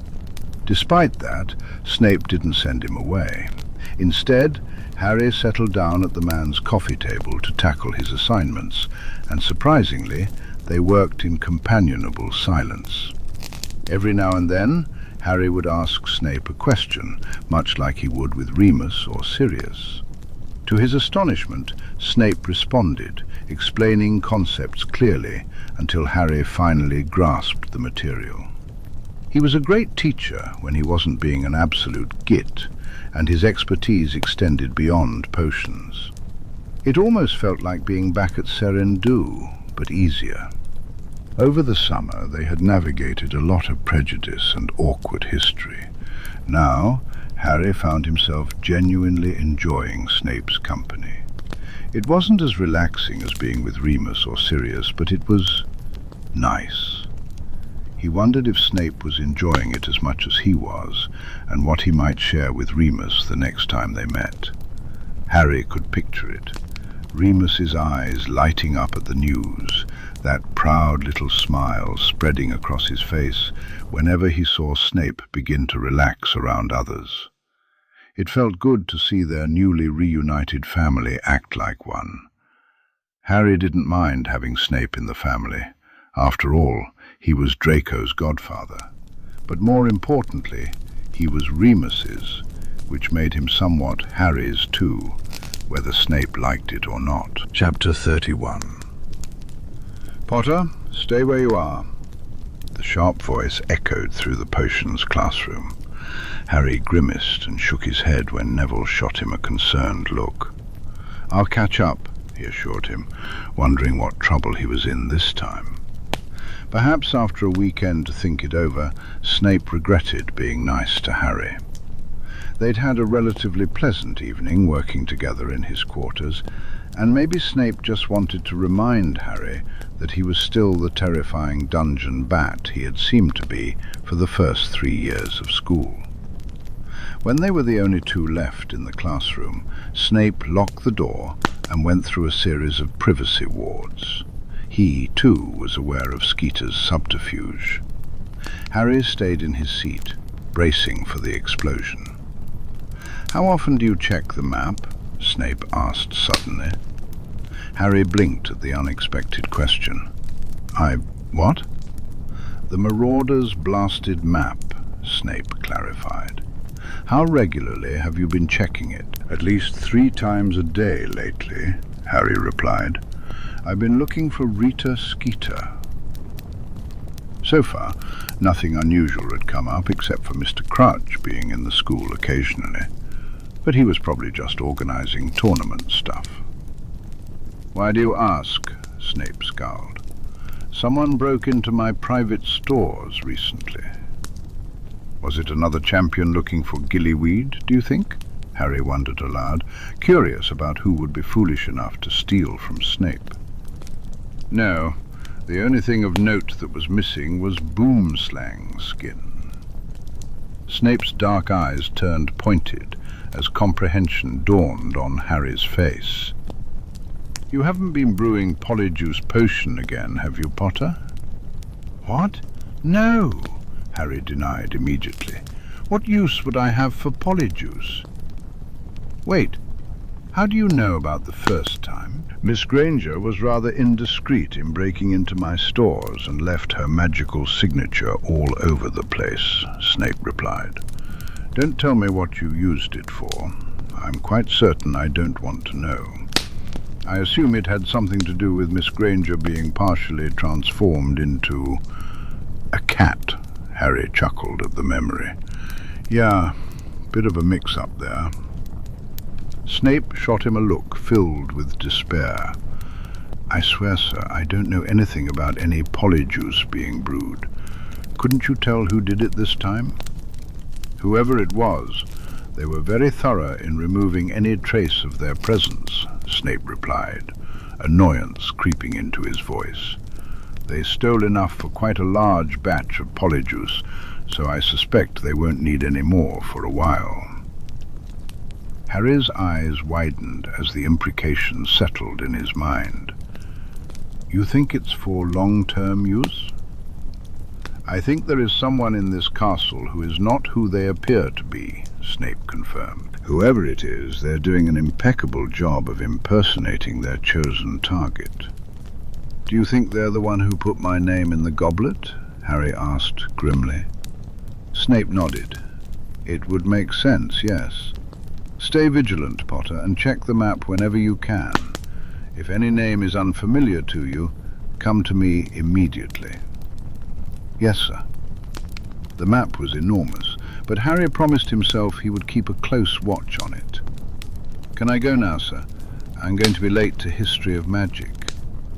"Which would, of course, be such a tragedy," Snape replied dryly, causing Harry to snicker. "Oh, I'd be devastated," he agreed. Snape rolled his eyes and turned away. Get out, brat. Come to me at lunchtime on the 23rd and I'll get you your gillyweed. The fresher it is, the more potent it will be. Thanks, Professor. As he left the classroom, Harry made sure to put on an appropriately downtrodden expression while walking past the crowd of second years waiting for their lesson to begin. Once he was past them, his concern turned into a frown, and his hands itched to pull the map from his bag. This was concerning news. At least now they had something to look for. Harry found himself being dragged into the common room by one or both of the Weasley twins. He didn't resist as they pulled him up to their dormitory. "What are you two planning now?" he asked, eyeing them suspiciously. They exchanged identical innocent grins that didn't fool Harry for a second. "Nothing untoward," Fred insisted. "We were just talking about you," George chimed in casually, "as we often do. And we realized we're putting an awful lot of trust in that boyfriend of yours," Fred added. "We know you say he's all right, but let's be honest, you can be a bit daft sometimes." "No offense," George said with a smirk. "So we were thinking, as the only two of your brothers who know the truth," Fred continued, "we should meet him, properly, just to make sure he's actually a decent bloke like you say he is." Harry raised an eyebrow, not thrown off by their alternating sentences, but their words did make him blink. "You've met Draco?" he said, perplexed. "Many times. We've played Quidditch against him, remember?" Both twins rolled their eyes. "We've met Malfoy," George clarified. "Slytherin Prince and pure-blood Pratt," Fred added helpfully. "But we haven't met Draco, not your Draco anyway. And we thought you might hex us if we took that meeting upon ourselves," George said with a grin. "So we decided to ask you if you'd arrange something," Fred finished, leaning against the bedpost with a hopeful expression. "It's obvious you're mad about him. I know you said Sirius and Lupin have met him, so he can't be that terrible since they approve, but—" "Your family," Fred said, his tone surprisingly serious. "And if he's everything you say he is, then who knows, he might end up family too one day." Harry felt his face heat up, realizing how far ahead they were jumping. Merlin, they were only 14. "So, can we meet your boyfriend?" they asked in unison. A warm feeling curled in Harry's chest. The twins wanted to meet Draco, to see him as Harry saw him, to genuinely get to know him. Even Neville hadn't said anything more about Draco since the Yule Ball, Harry said, glancing at George with a hint of caution. "You promise you'll be nice to him?" George grinned back, surprisingly serious for once. "He makes you happy," he replied simply. "That's enough to at least earn a pass on any pranks for one meeting." "After that we'll decide," Fred added with a mischievous smirk. Harry snorted. It was more than he could have hoped for. Even he didn't get a complete free pass from their pranks, but that was likely because the twins had learned that he could hold his own after spending half a summer with Sirius and Remus. He still hadn't shared the truth about the two marauders. He was saving that little nugget for the right moment. "I'm meeting Draco tomorrow night," Harry finally said. "I'll check with him, but you two can come along." The twins beamed at the news. Harry hoped he was making the right choice. The more support he had for Draco when they eventually went public, the better. The next morning, he managed to catch Draco after breakfast. The blonde looked visibly uneasy at the thought of being introduced to the twins as Harry's boyfriend. But after promising there would be no pranks and a few kisses to soothe his nerves, Draco agreed to the meeting. That night, Harry found himself squeezed under the invisibility cloak with the two tall redheads after curfew. "This thing is amazing," George whispered, clearly in awe of the cloak. "No wonder you sneak around so much." "Can we borrow it sometime?" Fred asked eagerly. "This would come in handy for so many things." "As long as you're careful with it," Harry replied. "It was my dad's." He had a feeling his dad would approve of the twins using his cloak for some harmless mischief. Sirius certainly would. They reached the empty charms classroom, and Harry nudged the door open, smiling at the sight of Draco perched on the teacher's desk inside. The Slytherin looked nervous, the tension in his shoulders evident. Harry could see the anxiety on Draco's face, but he hid it well. With a smile, he dropped the invisibility cloak. "Hi," he said quietly, stepping forward but hesitating as the twins appeared behind him. He'd never kissed Draco in front of anyone before. Was it okay to do it now? He noticed the light in Draco's eyes dim slightly when he didn't move closer, and that made up Harry's mind. He closed the distance between them, pressing their lips together without hesitation, even as his cheeks flushed red. From behind him, he heard one of the twins, he was pretty sure it was George, let out a playful wolf whistle. "Our little boy's all grown up, kissing Slytherins," George exclaimed, mock sniffing and pretending to wipe away an imaginary tear. "Just following your example," Harry shot back sweetly, watching as George froze in surprise. "What do you know?" Harry laughed, shaking his head. It had just been a hunch, but that confirmed it. George had kissed at least one Slytherin. He wondered who it might be. Taking Draco's hand, he gently tugged the blonde off the desk and closer to the twins. "Draco," he began, "this is Fred and George. Don't worry if you can't tell which is which yet." Honestly, Harry wasn't even sure how he could tell anymore. He just did. "Fred, George, this is Draco, my boyfriend." A grin spread across Harry's face at the introduction, and George cooed. "Look at him, Freddy. He's about ready to fight us, isn't he?" Harry hadn't realized he'd taken a protective stance, keeping Draco slightly behind him. He felt heat rise in his cheeks but didn't move. "You can relax, Harrykins. This is a peaceful mission," Fred said, extending a hand toward Draco. Draco shook it, trepidation evident on his face.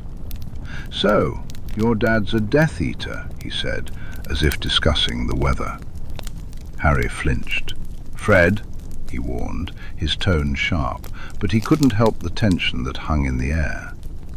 Draco's hand rested briefly on Harry's shoulder. "It's fine," he assured, meeting Fred's gaze with his head held high. "He is, but I am not my father, and I'd rather die than kneel to that twisted monster." Fred assessed him carefully before eventually nodding. "Good. I reckon Harry won't let either of those things happen to you, so you're all right there." George jumped in at his twin's side, grabbing Draco's arm for a handshake. "You're better at potions than Harry is, aren't you?" "That's not difficult," Draco replied with a smirk. Harry jabbed him lightly in the side. He was okay at it now. "Why?" George asked, curious. "We've been working on this variation of the swelling solution for one of our products," George explained, "and we've had a bit of trouble getting it to only affect certain parts of the body." Harry blinked as Draco was swept away by the twins, dragged towards some empty chairs, and drawn into a debate about ingredient measures and brewing times. Still, he couldn't be too mad about it. The twins were trying hard. They hadn't brought any Wheezes products, and aside from Fred's initial remark, not a single mention of Draco's family escaped their lips. Harry wasn't sure what he had expected when he agreed to the meeting, but he had certainly anticipated a bit more conflict. Draco had been pretty awful to the Weasley family in the past, even if not directly to the twins. Their families had a blood feud that had lasted for generations. Though he couldn't contribute much to the potions discussion, Harry pulled up a chair next to Draco. He smiled as the blonde tangled his fingers with Harry's without even thinking about it, his other hand making a series of gestures to help explain whatever he was discussing with the twins. Much of it went over Harry's head, but it was clear that Draco knew his stuff, and the twins appreciated his input. "Might have more questions for you," George warned after Fred finished jotting down Draco's instructions. "We're decent at potions, but it's never been our favourite. Spells are just so much easier to manipulate." "I suppose I can help where I can," Draco replied, a hint of reluctance in his voice. "As long as I can trust you not to use my own work against me." The twins exchanged a smirk. "I think that's fair," they agreed. George glanced at his watch. "Right, we'd better leave you two alone then," he said, a playful smirk spreading across his face as he gave Harry and Draco a cheeky wink. "Don't want to take up your whole night." Harry felt an immense sense of gratitude for that.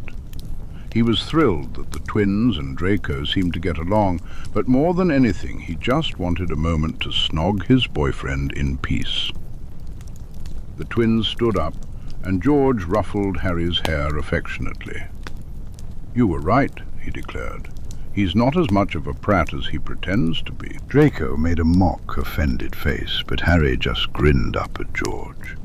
"So I can keep him then?" he asked in a deliberately casual tone. Fred chuckled. "As long as you remember to feed him, walk him, and don't let him piddle on the carpet," he joked, earning a hearty laugh from Harry. He clapped Harry on the shoulder. "We'll see you in the morning. Don't stay up too late."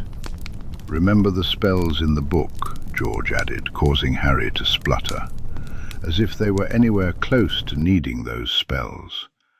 "We'll see you around, Draco," Fred said, nodding at the Slytherin.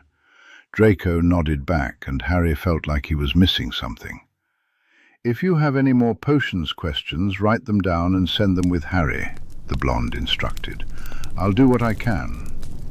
The twins grinned and then vanished from the classroom, leaving Harry's invisibility cloak pooled on the floor in the doorway. They had been sneaking around the castle long enough not to worry about being caught. Harry didn't really need it anymore, but he brought it out of habit. A moment of silence passed, and then he let out a long breath. "That was all right, wasn't it?" he asked, worry creeping into his voice. "They were okay?" Draco's hands rested on Harry's hips, a small smile playing at the corners of his mouth. "I expected more hexing," he admitted. "Possibly a bit of yelling. Certainly not that." Harry smiled faintly. "Yeah, they'll surprise you." He hadn't realized just how nervous he'd been about the meeting until it was over, his heart thudding in his chest. "I'd say it went better than either of us expected. They like you. If they didn't, they wouldn't have left him behind." Draco leaned in, their lips brushing together in a way that made Harry instinctively follow when he pulled back. "Let's stop talking about Weasleys, shall we?" he drawled, his hands sliding around to the small of Harry's back. After that, there wasn't much talking about anything for a while. As Harry entered the common room, he noticed Ron and Hermione sitting on the sofa by the fire, staring at him intently. He reluctantly made his way in their direction, raising an eyebrow expectantly. "We had something we wanted to say," Hermione said, her tone earnest. Harry snorted, perching on the arm of the chair opposite them. "I can see that," he muttered to himself. "Go on then." "Everything has been a bit of a mess lately," Hermione continued, "between the tournament, Victor, and everything else." Harry wondered if she was referring to Ron's attitude or to the many other friends he had.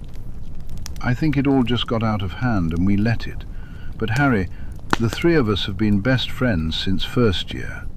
Surely we can't let a little drama and a boy get in the way of all that." She was oversimplifying things so much that Harry could only stare at her in disbelief. "First off, I've never had a problem with Victor," Harry said. "He's great. We're friends. If you want to date him, then go right ahead. Ron's the one with the issue there." Ron flushed, anger creeping into his expression, but he quickly glanced at Hermione and swallowed it back. "Ronald and I have worked out our differences," Hermione assured him. Harry doubted that, but decided to let her keep her illusion. "We miss you, Harry. I know you've been busy with the tournament, but this year has been different for all of us. We've hardly spent any time together.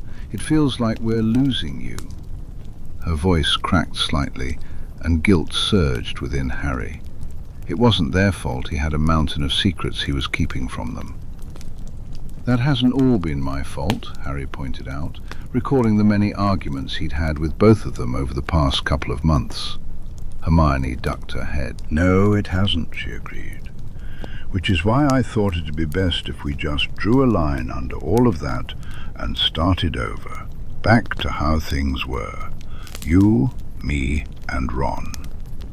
Clearly, the tentative truce they'd agreed upon before the Yule Ball wasn't enough for her. Part of Harry wondered why she was trying so hard to salvage a failing friendship. Then he realized she didn't exactly have anyone else to turn to. Maybe he'd been too hard on her lately, on both of them.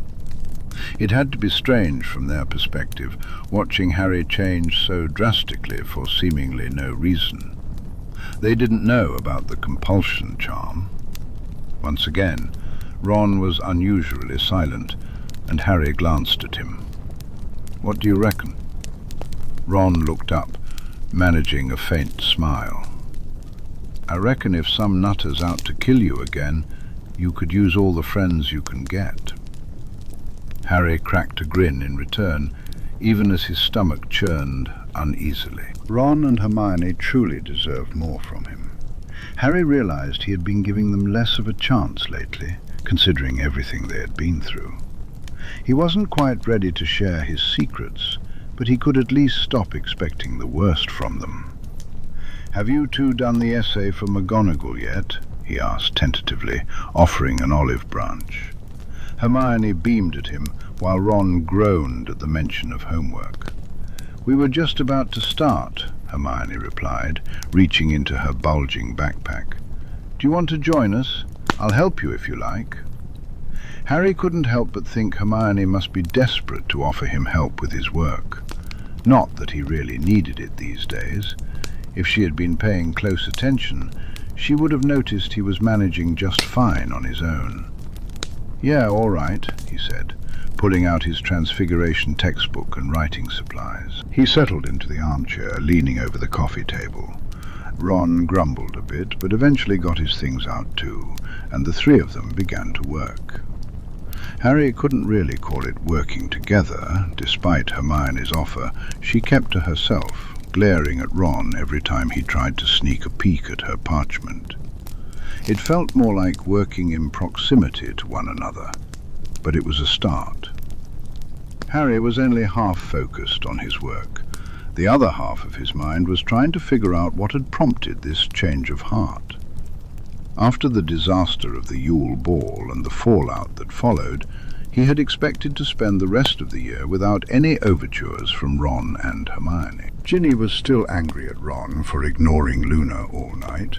Hermione was not pleased with the rumours circulating about her and Harry had thought Ron still believed he was some kind of traitor for making friends with people from other schools and houses.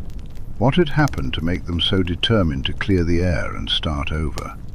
It was a testament to how fractured their friendship had been lately, that the sight of the three of them studying together drew many odd looks from the Gryffindors who passed through the common room. Harry noticed Neville glancing at him with concern, but he simply waved him off. If Ron and Hermione wanted to give their friendship another shot, he was willing to meet them halfway.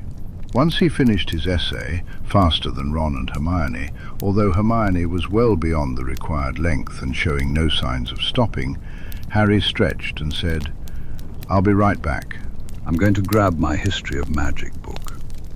It made sense to get a head start on the next essay, even if he knew he wouldn't finish it in one night. As he headed toward the dorms, Harry jogged up the stairs, but nearly stumbled when an arm reached out and yanked him through a door.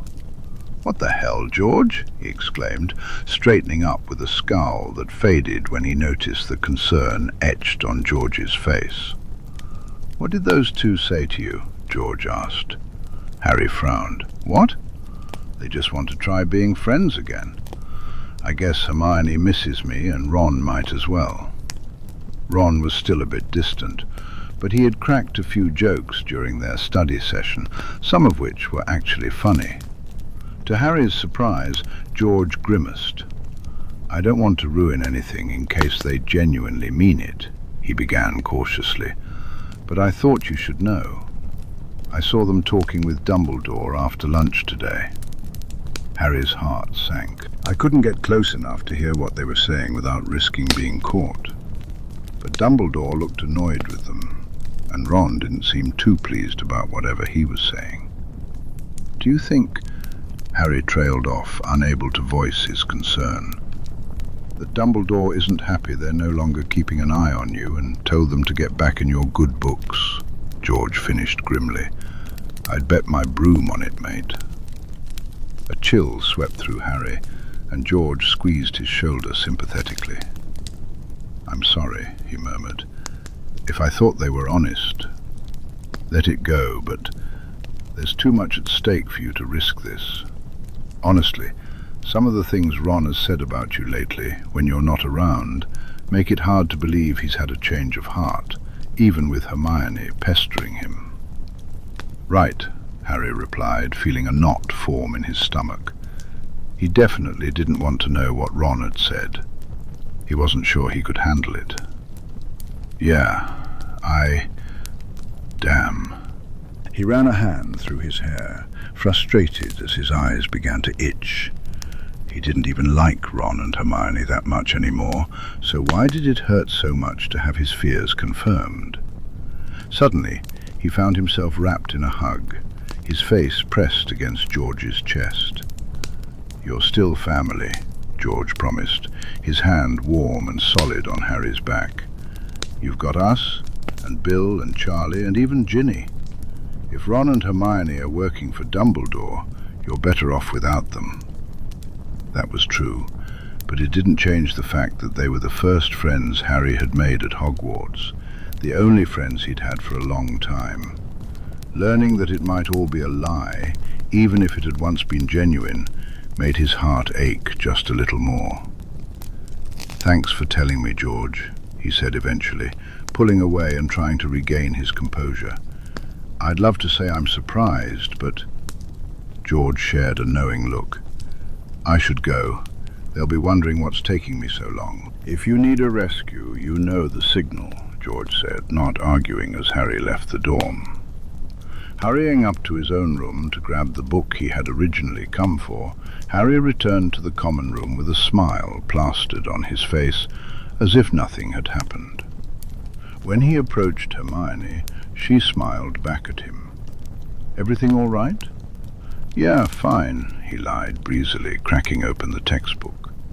They would definitely get suspicious if he turned on them so quickly after agreeing to be friends again, but Harry was pretty sure they'd end up arguing within a week or two. He could break away later. It might be worth holding on a little longer, giving them something to report back to Dumbledore. A reassurance that Harry was still his old self. He was still under the compulsion charm, blissfully unaware of his inheritance, pure blood culture, or the Wizengamot. If they were going to spy on him, he might as well turn it to his advantage. Being friends with Ron again made it tricky for Harry to sneak out of the dorm to meet Draco, but he managed eventually. They sat together on the floor of the Transfiguration classroom, a cushioning charm making the stone surprisingly comfortable. Harry rested his head in Draco's lap, the Slytherin's slender fingers running through his hair, a frown creasing his lips. "I don't like this," Draco said after a moment. "It's hard enough keeping all your secrets in order when no one is watching, let alone with Weasley and Granger sniffing around." "Someone's always looking at me," Harry insisted. "At least if I know they're watching, I can direct their attention elsewhere." Just barely a week into their renewed friendship, Ron and Hermione were already pestering him to open up. Ron pretended to want gossip about who he was snogging, while Hermione feigned concern about Sirius. Harry wondered if Dumbledore was frustrated at not knowing where the dog Animagus was hiding. "That doesn't mean you should let them look so closely," Draco cautioned. "I'll feed them enough lies to keep Dumbledore off my back, then just wait for Ron to be a prick again and stop talking to them," Harry promised. He had already convinced them that Sirius was hiding in Central America, which explained the lack of frequent letters.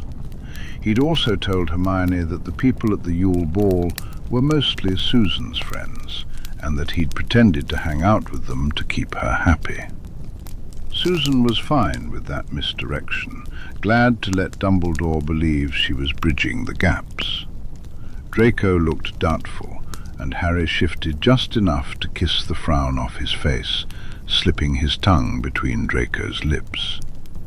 Draco let out a soft moan, pulling Harry into his lap. "You're trying to distract me," he said, an annoyed look crossing his face.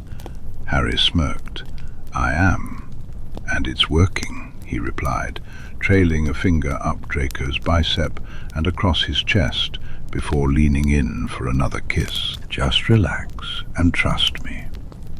With a tilt of his head back against the stone wall, Draco offered Harry the perfect opportunity to kiss down his jaw to his throat, teasing the sensitive spot just below his ear. The reaction was immediate. Draco gripped him tighter and hissed with pleasure. "You're too damn Slytherin for your own good sometimes," Draco muttered, his hand slipping up the front of Harry's shirt. Harry's green eyes sparkled playfully. "That's why you like me so much." He playfully nipped at Draco's earlobe, rocking forward slightly in his lap. They hadn't gone any further than grinding against each other, but that was more than enough for Harry. He had been getting pretty good at cleaning charms lately. For several minutes, Draco's mouth was too busy to voice any objections, and by the time he managed to catch his breath, he was too dazed to remember what he wanted to say. Harry couldn't help but feel a bit smug about that, which earned him a scowl from Draco when they finally said their goodbyes. "I still don't like it," Draco insisted. Harry kissed him softly. "I know. I'm not thrilled about it either," he admitted. "But it won't be forever, and if I resist too much, Dumbledore will start asking questions." He had a feeling it wouldn't be long before one of them slipped up and got angry with him. They clearly didn't like the person he had become. Hermione had been biting her tongue all week, and her patience wouldn't last forever. If Ron didn't explode first, that is. As the pair prepared to part ways, Harry couldn't shake the tension that lingered in the air. Harry parted ways with Draco and slipped away toward Gryffindor under the cover of the invisibility cloak. His thoughts lingered on the sensation of Draco's soft skin beneath his fingertips. He hardly noticed the persistent tug of magic against his own, the castle warning him of something. It wasn't until he heard the faint thunk, thunk of Moody's wooden leg that he froze. Slowly, he tried to back around the corner, away from the source of the noise. "Potter," he muttered under his breath. The invisibility cloak was useless against Moody's magical eye. "Professor Moody," Harry said, reluctantly dropping his hood. Moody limped closer, smirking at him in the dim light. "Out for a little late-night stroll, are we?" "I don't sleep well sometimes," Harry replied evasively, hoping he didn't look as dishevelled as he felt. Draco was usually good at avoiding marks, unlike Harry.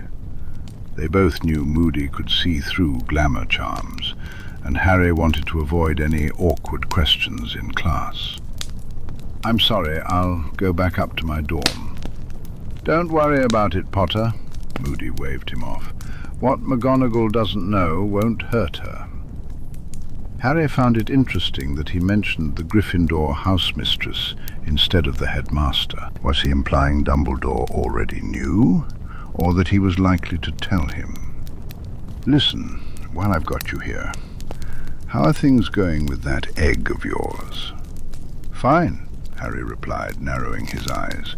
I'm not supposed to accept help from people, especially not teachers. He thought of all the times Snape had helped him already, but Moody didn't need to know that. The defense teacher let out a raspy laugh. Like you'll be the only champion getting outside help, he pointed out. You sure you don't want to talk it over? My office is always open to you. No, I've got it covered, thanks, Harry insisted. Look, if you're not going to take points, or can I go now? I'd really like to get some sleep. It was nearing midnight, and he had potions first thing in the morning. Snape would definitely have it in for him if he dozed off in class. Aye, be on your way, Potter. But be careful. There are all sorts of strangers in this castle. Even with that fancy cloak of yours, you wouldn't want one of them to come and snap you up. Moody grinned, though it looked more like a grimace, his disfigured face twisting in a way that could give anyone nightmares. Harry almost pointed out that Professor Moody was one of those strangers, but he was eager to end that awkward interaction as quickly as possible. He nodded, pulling the hood of his cloak back up to cover himself, and hurried away from the creepy professor. Once he was several corridors away, Harry paused to pull the map out of his bag. He wanted to make sure Draco made it back to his common room safely. If Moody crossed paths with him, things could get complicated. His eyes scanned the map, relief washing over him when he spotted the dot labelled Draco Malfoy down in the dungeons, approaching the Slytherin common room. But then Harry frowned, his brow furrowing. According to the map, Moody was in his office, behind the desk, just like always. How was that possible? There was no way he could have made it back that quickly. Harry kept looking at the map, wondering if there was some sort of mistake. Other than Barty Crouch walking down the hall away from Dumbledore's office, which seemed like an absurdly late meeting, he didn't see anyone out of place. Shaking his head, he folded the map away and continued on to Gryffindor Tower. Perhaps Moody knew of a secret passageway that he didn't. He wasn't so arrogant as to assume he'd figured out all of Hogwarts' secrets, even with the help of the map. Marauders. The night before the task found all 4 Triwizard champions gathered in a cosy living room within the Beauxbatons carriage.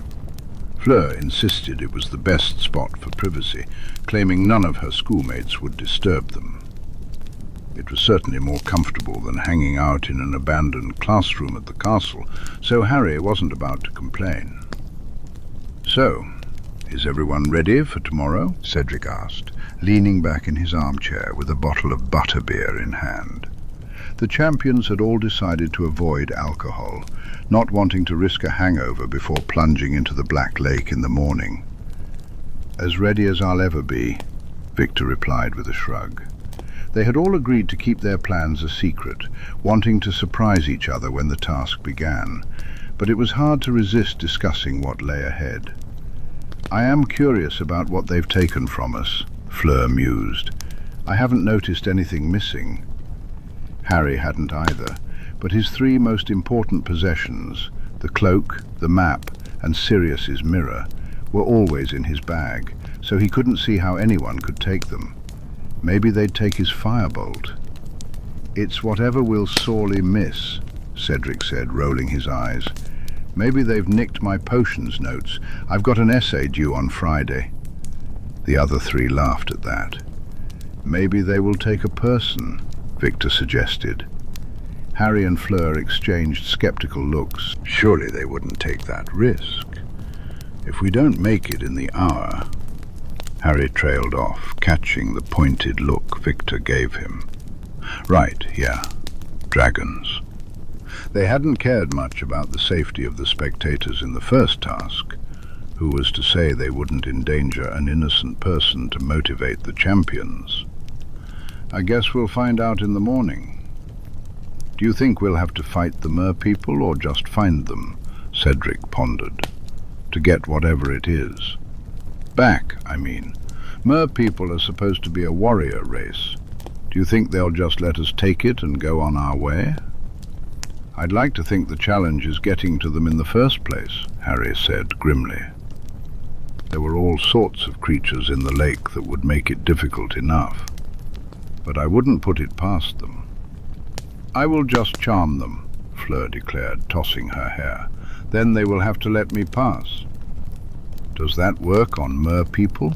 Harry asked, intrigued. He didn't know much about Vila and their charm. What are the limits? Can you charm like cats and owls, or do they have to be humanoid, or a certain level of intelligence? He figured if Fleur could charm non-human creatures, she would have tried to charm the dragon in the first task. Or does it only work on boys? There might be mermaids down there. The dragon was a nesting mother, so maybe that was why it didn't work. I haven't tested the specifics, Fleur admitted, a hint of amusement in her voice, and I'm not as strong as a full Vila. But a Vila's charm works on anyone who is attracted to humanoid women. I would assume merfolk would be similar enough for it to work. That explains why it didn't work on me at the World Cup, Harry murmured, realizing after a moment of silence that he had said that out loud. I mean, His face flushed as the other three stared at him, wide-eyed. Did you just... Cedric hesitated as if he didn't want to say it out loud until Harry did. Accidentally come out? Harry confirmed sheepishly. Apparently. Please don't tell anyone. He wasn't ashamed, not really, but it was attention he didn't need right now. People were judging him enough as it was without knowing that. Your secret is safe with us, Fleur promised, reaching over to squeeze his arm. I admit I suspected something, Fleur said fondly. I've tried to charm boys when you were around before, and you didn't even seem to notice. Harry blinked, staring at her with raised eyebrows. How often do you use that charm of yours? He asked, a hint of suspicion in his voice. Her response was an innocent smile, and Harry noticed the way Cedric and Victor's eyes turned adoringly toward her. Clearly, she was using her charm right then. He laughed. I never use it when it matters, she promised, and the boys returned to their normal selves after a moment. But sometimes it's the easiest way to get boys to leave me alone. Not Harry, clearly, Cedric teased, his grey eyes sparkling with playfulness and devoid of judgment. You're stuck with him. I have to say this makes me feel better, Victor declared, earning a confused look from Harry. I know you're not the type to interfere in someone else's relationship, but I was worried about the rumours of you and Hermione. Oh, those are completely made up by Skeeter, Harry assured him. She's all yours, don't worry. Victor grinned at that, and something in Harry's chest twisted. He hadn't realized the Durmstrang boy liked Hermione quite so much. Should he say something? Tell Victor that his sort of girlfriend was maybe spying on Harry for Dumbledore, and who knew what she really wanted with him? No, he decided against it. The worst Hermione could likely be accused of where Victor was concerned was using him to make Ron jealous. It wasn't his business. So who were you with at the Yule Ball then? Cedric asked curiously. If it wasn't any of the girls. It certainly wasn't George. He and Boris made it pretty clear where they were going when they left. Harry ducked his head, his cheeks turning red. No one important, he lied. Was it Cassius? Wait, no, he was still in the hall when you were... Why does everyone think I'm with Cassius? Harry sighed, recalling Neville's assumption. Had he really spent that much time around the older Slytherin? No wonder Dumbledore was getting worried. Leave it alone, or I'll tell Skeeter it was you I was snogging, he warned Cedric, who chuckled in response. I could do worse, Cedric replied with a shrug, a playful wink in his eye. Not sure Cho would appreciate it, though. She'd want to watch if I was snogging you." Harry grimaced. "That's more information than I ever wanted about you or your girlfriend." Maybe Cedric wasn't as completely straight as George had assumed. Cedric burst into laughter, and soon Fleur and Victor joined in, all of them enjoying Harry's disturbed expression. "On that note, I think it's time to go to bed," Fleur suggested, still giggling, "since Harry will not share his rendezvous with us." "If we all survive this bloody tournament, I'll tell you," Harry grumbled as he stood up. It was later than they should have stayed out, especially with their early start in the morning, but Cedric and Harry weren't remotely tired as they made their way back to the castle, bidding Victor good night on the lawn. They parted ways at the stairs, and Harry quickly headed up to Gryffindor Tower, tiptoeing toward his dorm. All the other beds had their curtains drawn, so he tried to be quiet as he prepared for bed, squeezing his eyes shut and willing himself to sleep. He'd need all the rest he could get. Chapter 32. The morning of the second task dawned bright and early, a surprisingly mild day for late February. In the dormitory, Harry prepared himself, slipping on his swimming trunks beneath his robe and tucking the gillyweed into his pocket. As he made his way to the common room, he found Neville waiting for him, holding a bacon sandwich. Harry grinned at him. "Is the hall a bit mad?" "It's been worse," Neville replied with a shrug, "but I thought you'd prefer to avoid it." Where are Ron and Hermione? Harry wondered, surprised that the pair wasn't with them. They seemed determined to be by his side at all times lately, hardly letting him out of their sight.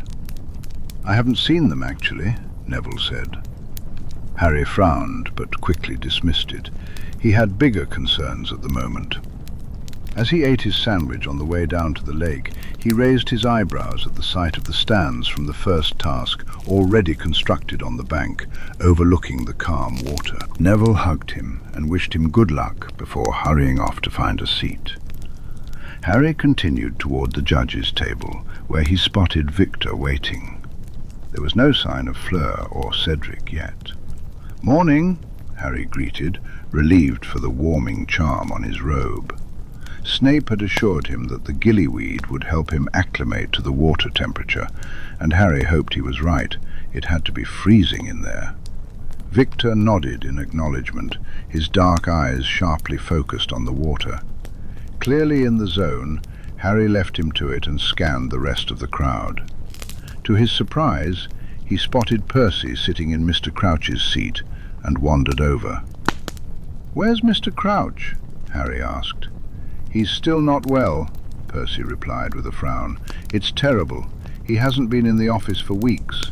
But I'm handling everything as per his instructions. He owls me every morning, you see. I have it all under control." Percy puffed out his chest, clearly proud of his responsibilities. "But of course I wish him a speedy recovery." Harry furrowed his brow. Something didn't add up. He had seen Mr. Crouch's name on the map several times since the Yule Ball, but he couldn't mention that. If he did, he'd have to explain the map, and that would land him in serious trouble. Before he could probe for more details about Crouch's mysterious illness, Bagman appeared at his side, slinging a heavy arm over his shoulders. "All right there, Harry?" he asked, leaning in closer and lowering his voice. "Need any last-minute pointers?" Harry quickly shrugged off the man's arm and took a step back. "I'm fine, thanks." Why was Bagman so insistent on helping him? Surely he didn't look that pathetic. The arrival of Cedric and Fleur provided the perfect opportunity for Harry to escape Bagman. He bumped Cedric's shoulder with his own. "You ready for this?" "Don't have much choice, do I?" Cedric replied dryly.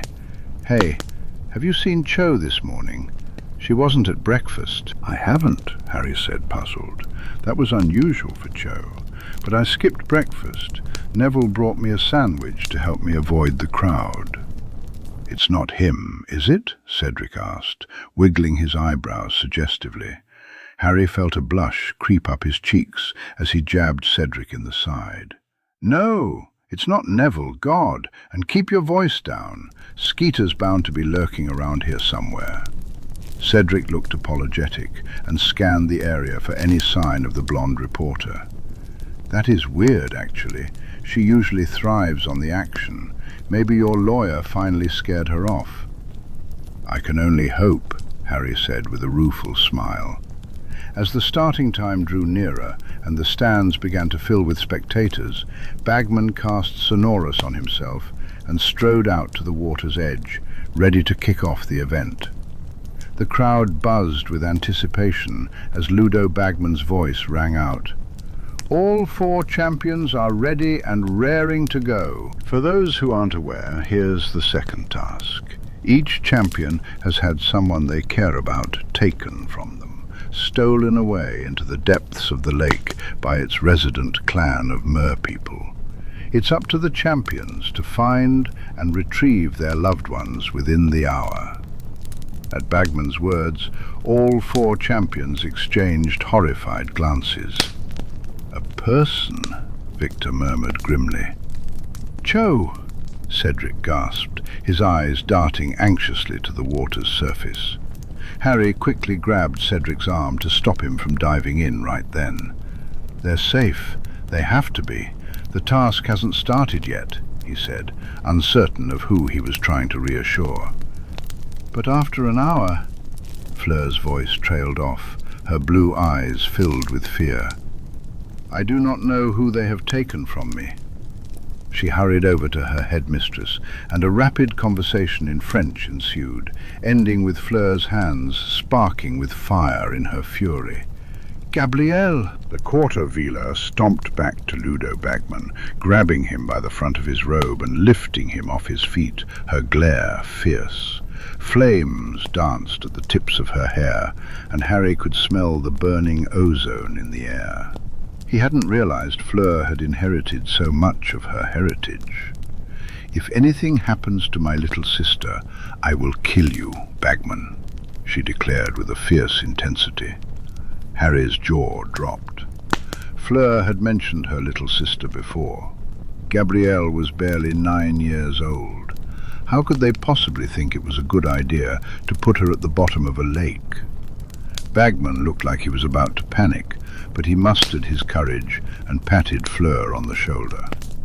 Not to worry, Miss Delacour, he said, his voice trembling. We've got every precaution in place. That didn't seem to satisfy Fleur, but she huffed, releasing him and turning back to join the other champions. Cedric glanced at the stands, where several boys watched with a mix of fear and awe. Even he had to admit it was terrifyingly impressive to see Fleur lift Bagman effortlessly with one hand. Remind me never to piss her off, Cedric muttered. Harry and Victor nodded in agreement. With Fleur pacing like a caged tiger, Bagman and the other judges seemed to realize it was best to get started as quickly as possible. Harry stripped off his robe and shoes as the other champions began to do the same, leaving him in the swimming shorts and tank top he had been provided the day before. The other male champions were similarly dressed, while Fleur donned a silver one-piece swimsuit, oblivious to the stares she received as she dropped her robe. Her focus was solely on her sister and the lake. Champions, you have 1 hour, Bagman announced, eyeing Fleur warily. Start on my whistle. 1, 2, 3.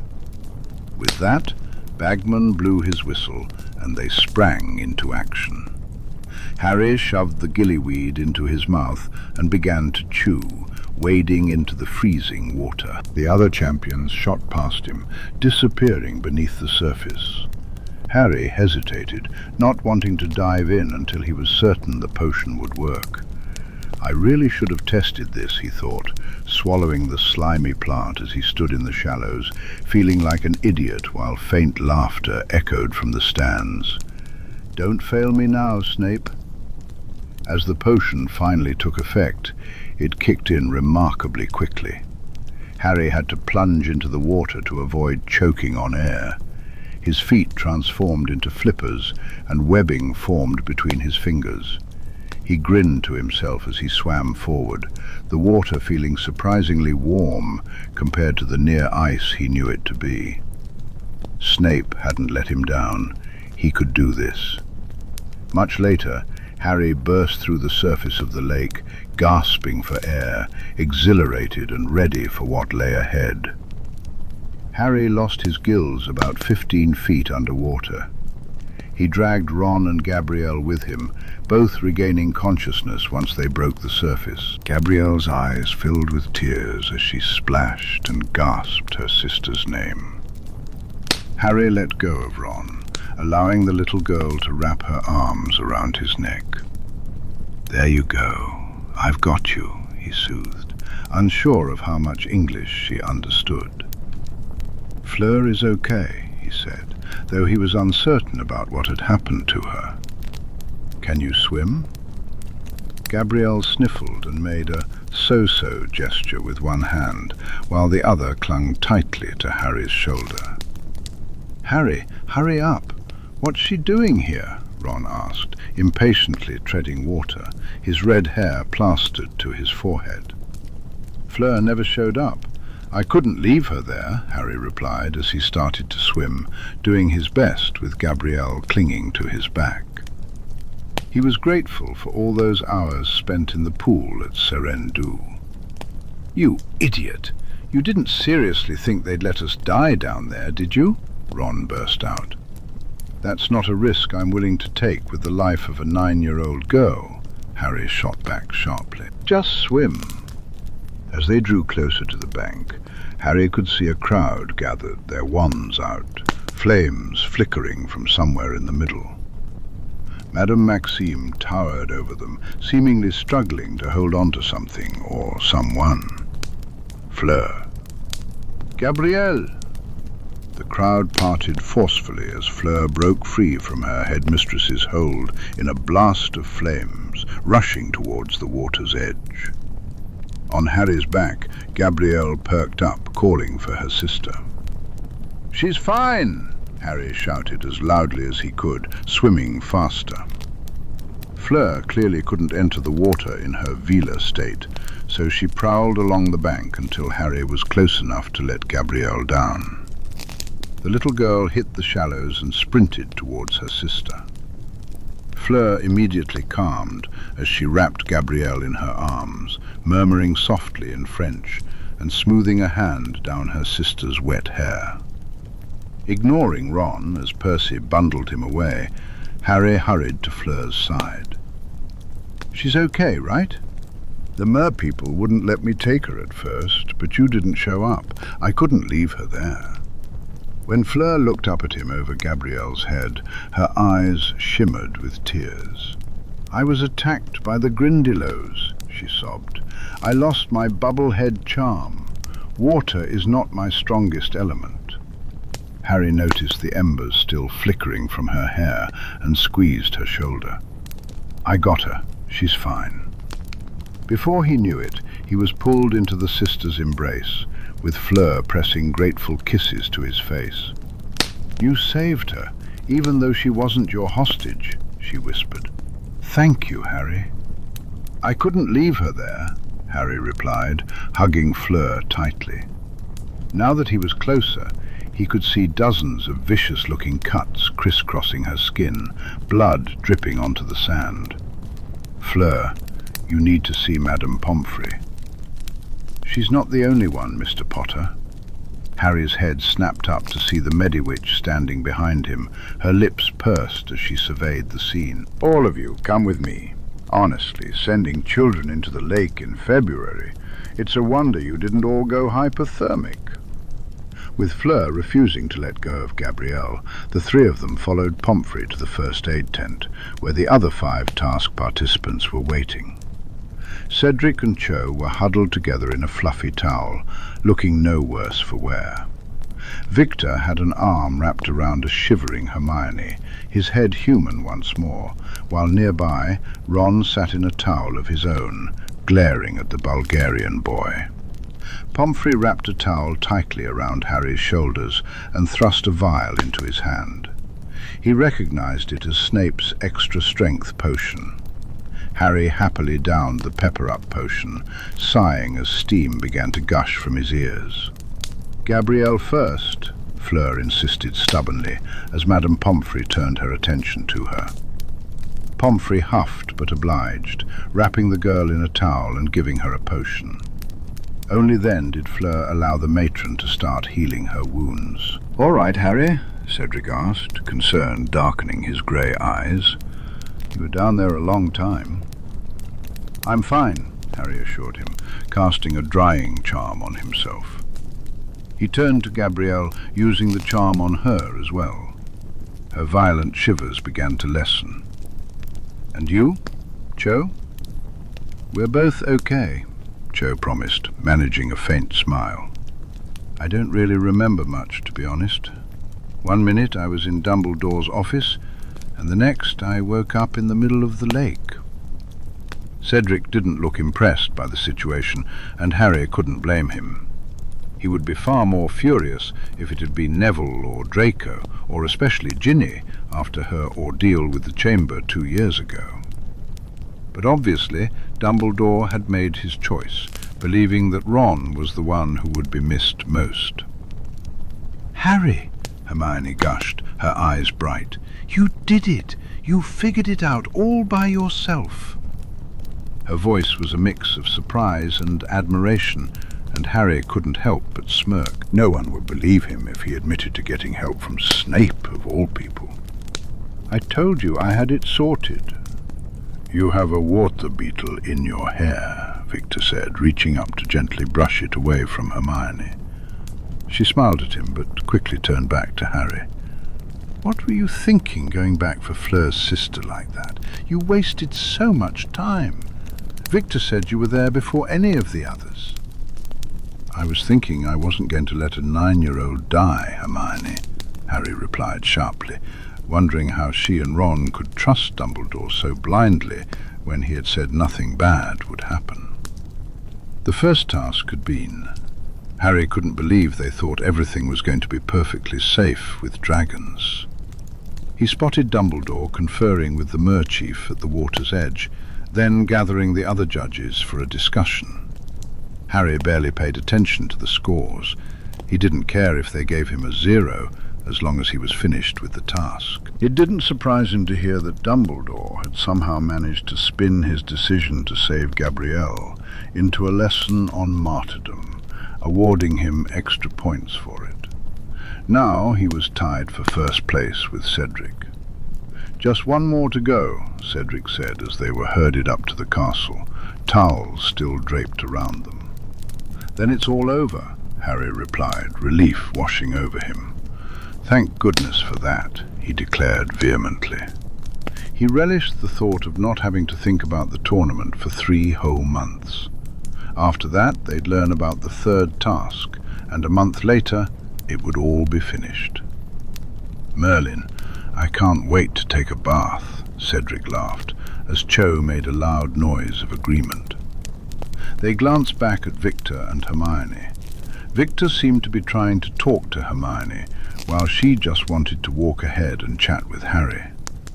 He was glad Victor knew he had no interest in Hermione, otherwise things might look a bit suspicious. All Harry wanted was a hot bath, a warm drink, and bed, in that order.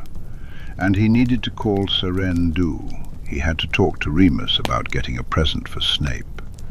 The man had definitely saved his skin during this task. The day after the task was a Saturday, and Harry was unusually pleased not to have to attend classes. He emerged for breakfast wearing a thick jumper, 2 pairs of socks, and his Gryffindor scarf wrapped snugly around his neck. Even after the pepper-up potion and a long bath, he couldn't quite shake the chill that had settled into his bones. He sat with the other champions and their assorted crowd at breakfast.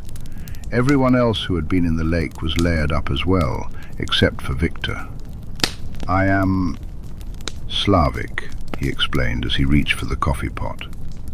Fleur had Gabrielle sitting on her lap, showering the girl's silver-blonde hair with gentle kisses every few moments. Gabrielle still looked shell-shocked, feeling as though she had let her sister down in the worst possible way. Harry squeezed her hand beneath the table and offered a supportive smile.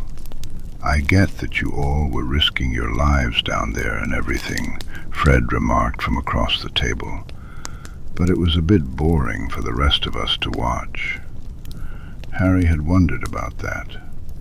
"Didn't they have screens or anything with tracking charms so you could see what was happening?" he asked. Both twins shook their heads. "We sat and stared at the lake for an hour," Cassius confirmed, his voice dripping with sarcasm. "It was thrilling, really."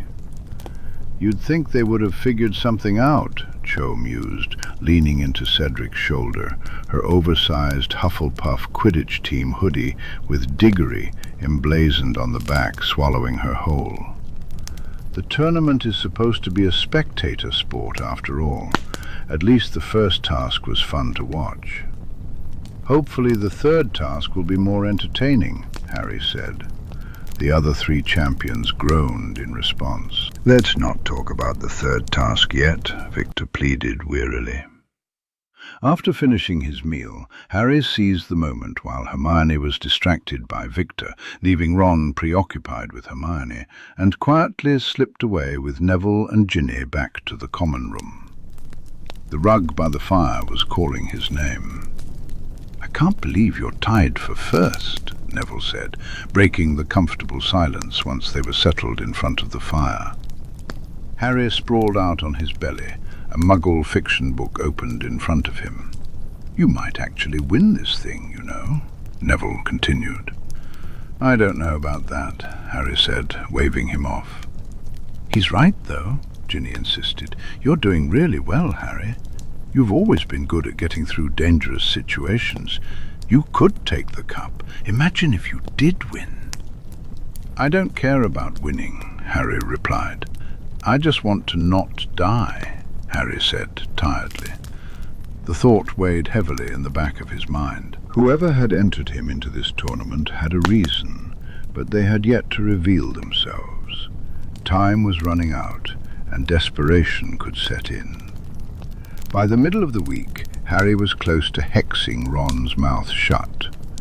As one of the few who had actually been under the lake, despite being unconscious for most of it, Ron had taken it upon himself to answer every question from anyone curious enough to approach Harry. He'd gone from admitting he had been enchanted into a deep sleep to insisting he'd fought off a whole group of merpeople with his bare hands. Even Hermione was getting fed up with him. She was tired of everyone, especially after days of being teased about being the one Victor would miss the most. On his way back from his last class, Harry froze when he heard his name called across the hallway. "Mr. Potter, would you mind following me to my office?" Dumbledore said, striding towards him with his eyes twinkling. "I won't keep you from your friends for long. I merely wish to talk." "We'll see you at dinner, Harry," Hermione called, tugging Ron along with her, leaving Harry alone with the headmaster. With no choice but to follow Dumbledore up to his office, Harry watched as the headmaster conjured a tea set once they were seated at the desk. "Milk and sugar, Harry," Dumbledore offered, as if it were perfectly normal to invite a student for tea without reason, even if that student was Harry Potter. "Please," Harry replied, though he had no intention of drinking anything Dumbledore offered. He accepted the mug, bringing it to his lips but not taking a sip. Dumbledore's smile widened. "Why am I here, sir? Is something wrong? Is it serious?" "Everything is well," Dumbledore assured him. "I haven't heard from Sirius in a while, but I'm sure he's doing just fine." Harry couldn't help but hide a smirk. Harry couldn't help but think how different things would be if only Dumbledore knew the whole story. "I just wanted to check in on you after the second task," Dumbledore said, his voice warm and reassuring. "You've managed the tournament remarkably well. I'm quite impressed. Your use of gillyweed was truly inspired." "Neville told me about it," Harry replied, avoiding Dumbledore's gaze. "I had to borrow some from Professor Snape, but I think it was worth it." Harry grimaced at the memory of Snape's punishment. 3 days of detention for theft. The first session had been spent with Remus going over his runes, while the second had turned into a lesson on cauldron monitoring charms as Snape brewed potions for the hospital wing. His final detention loomed after dinner. Dumbledore chuckled softly. "Professor Snape is quite possessive of his storerooms. Sometimes these things are necessary." Harry noticed Dumbledore's eyes flick to his teacup and wondered what potion might be inside that he was supposed to react to. He knew the headmaster would notice if the tea level didn't drop. Pretending to take another sip, he concentrated, trying to vanish the contents of the cup. He hadn't attempted a vanishing charm without his wand before, but with a little nudge of his magical core, the tea disappeared. When he set down the empty cup, Dumbledore looked pleased behind his smile. He didn't seem to expect Harry to faint or anything, so Harry continued as usual, still avoiding direct eye contact. "How are you feeling about the third task, Harry?" Dumbledore asked. "It's still a little way off, so I'm not too worried about it," Harry answered. "Maybe in a couple of months I'll start freaking out. I'm just not used to getting so much advanced warning before ending up in a life-or-death situation. It's really quite disconcerting." That made Dumbledore chuckle again. "I can only imagine. You seem to be getting along well with the other champions. No worries about facing them one last time?" "No, not really," Harry said, shaking his head. "They're all really nice. I don't think they expected me to be much competition." Harry wasn't sure how to respond since he had no idea what the potion was supposed to do, so he just kept smiling and hoped for the best. "You are a young man of many surprises," Dumbledore said with a smile. "Do you have anything else to share with me? Noticed anything unusual lately?" "Not that I can think of," Harry shrugged, curious about what Dumbledore suspected he might be involved in. "Why, should I have?" "I was merely concerned. With so many unfamiliar faces walking these halls, there's always a chance that one of them may wish to do you harm. Would you mind if I gave you a quick check-up? There might be a hex on you that's gone unnoticed." Harry's heart sank, but he tried not to let it show. His pulse quickened, and he forced a grin. "Sure. Madam Pumphrey checked me over after the task, but if you think it's necessary, sir—" Dumbledore smiled and raised his wand. Harry had to fight the urge to flinch. "Excellent. One moment, please." He murmured a quiet spell, and immediately Harry felt something slimy crawling over him, clinging to his magical core, the sensation the book said he would experience when someone placed a charm or curse on him. In the back of his mind, he sensed his inhibitions lowering, but he was mostly focused on the unsettling magic. He kept smiling, locking down his panic. "Am I all good, sir?" he asked. "Yes, you're in top shape, my boy," Dumbledore reassured him. "Thank you for indulging an old man's fears." "Can I go to dinner now, sir?" Harry glanced at the clock on the desk. Of course. But are you sure there's nothing you wish to tell me about, Harry?" In that strange moment, the unfamiliar magic wrapped around Harry's senses.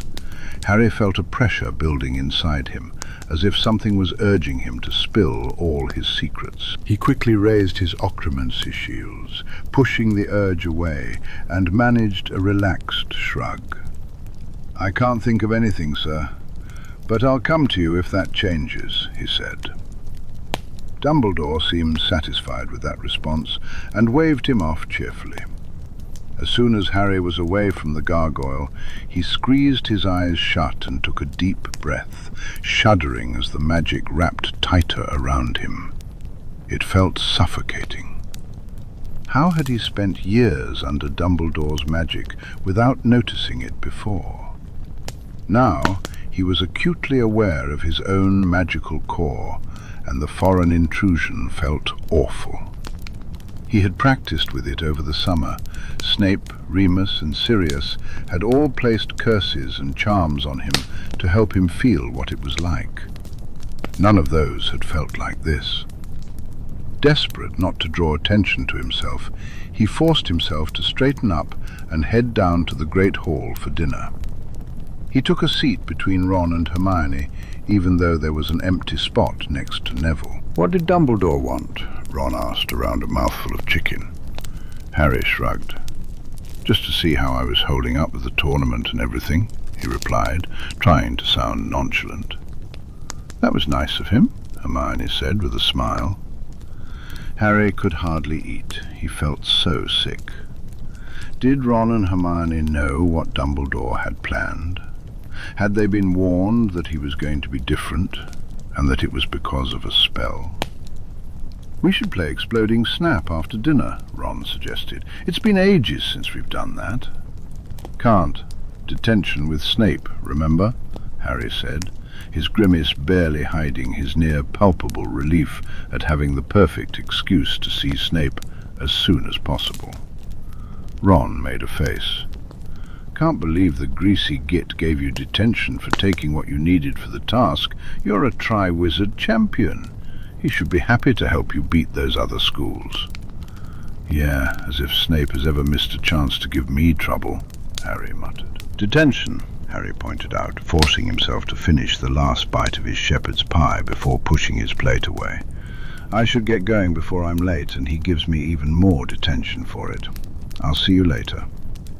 The weight of the magic was intensifying, seeping into his very being, and all he wanted was to rush to Dumbledore and confess his secrets. He pushed the feeling aside, shouldering his bag and hurrying down to the dungeons. By the time he burst into Snape's office, he was sweating from the effort of resisting the magic, startling the professor. "Help me," he gasped, collapsing into a chair and gripping the edge of the desk tightly. Snape leaped to his feet, locking and warding the room with a spell as he rushed to Harry's side.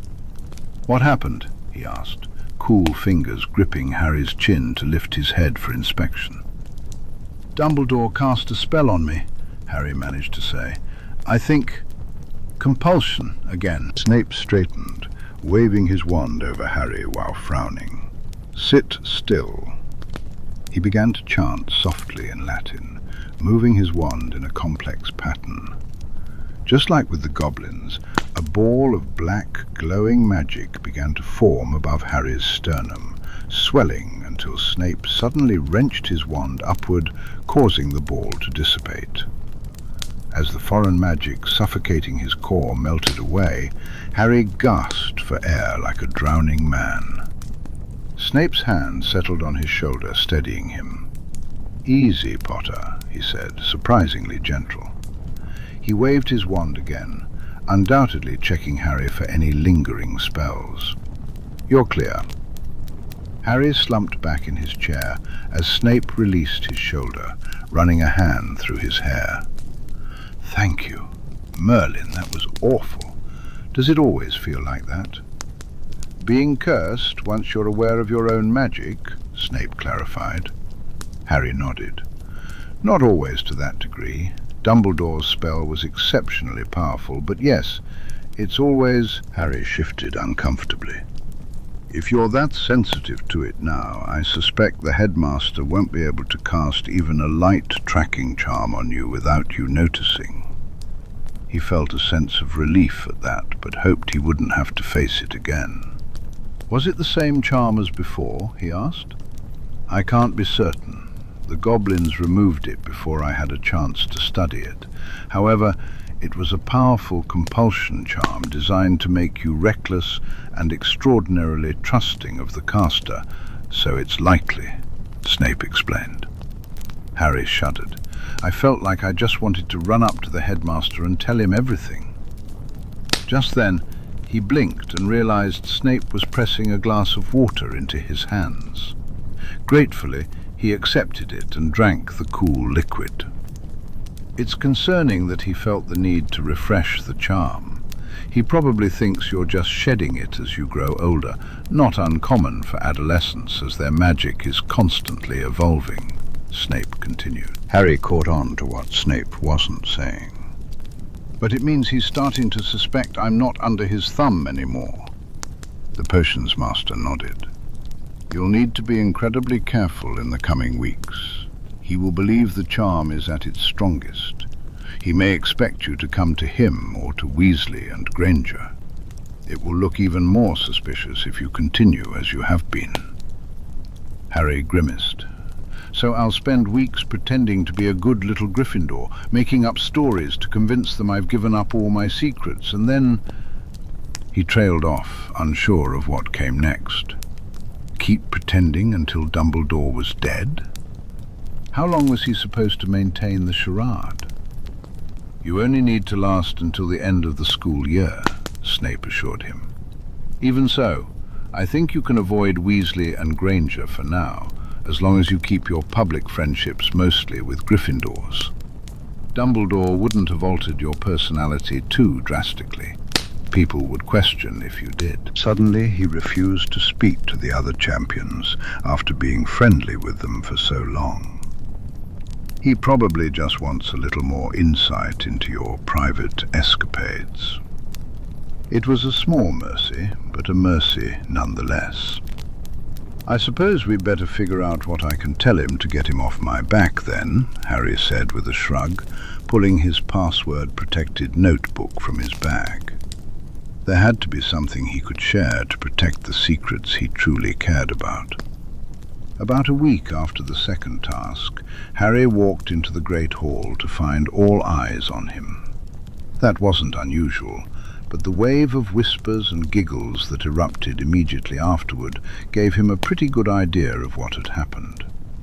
He sank into the empty seat between Neville and Ginny, raising an eyebrow at the red-headed girl. "What's the damage this time?" he asked. Ginny giggled and passed him a copy of Witch Weekly. He glanced at the magazine. "Not the Prophet." "This one isn't exactly Prophet material," Ginny replied, opening the magazine to a specific page. She seemed amused, so Harry figured it couldn't be too bad. Ron and Hermione sat on the bench opposite them, Hermione casting a disparaging look at the magazine. "I can't believe you have a subscription to that rag, Ginny," she remarked. Ginny shrugged. "Not all of it is garbage." Harry focused on the article in question, which was definitely a garbage. Harry Potter's Woes of the Heart. A boy like no other, but still suffering the trials of any teenage love affair. Deprived of love since the tragic demise of his parents, 14-year-old Harry Potter found solace at Hogwarts, or so he thought. His steady girlfriend, Muggle-born Hermione Granger, seems to have developed a taste for famous wizards. The article went on to claim that Hermione had cruelly cheated on Harry with Victor Crumb, breaking his heart just before the Yule Ball and sending him into Ginny's arms. "Oi, Gin, there's a quote here from you about me being a terrible kisser," Harry pointed out, causing the redhead to snort. "Yeah, sorry about that. I told so many people, I suppose one of them spilled the beans to Skeeter. At least she's framing it as you being heartbroken and not just bad at snogging," she replied, giving him a supportive pat on the shoulder.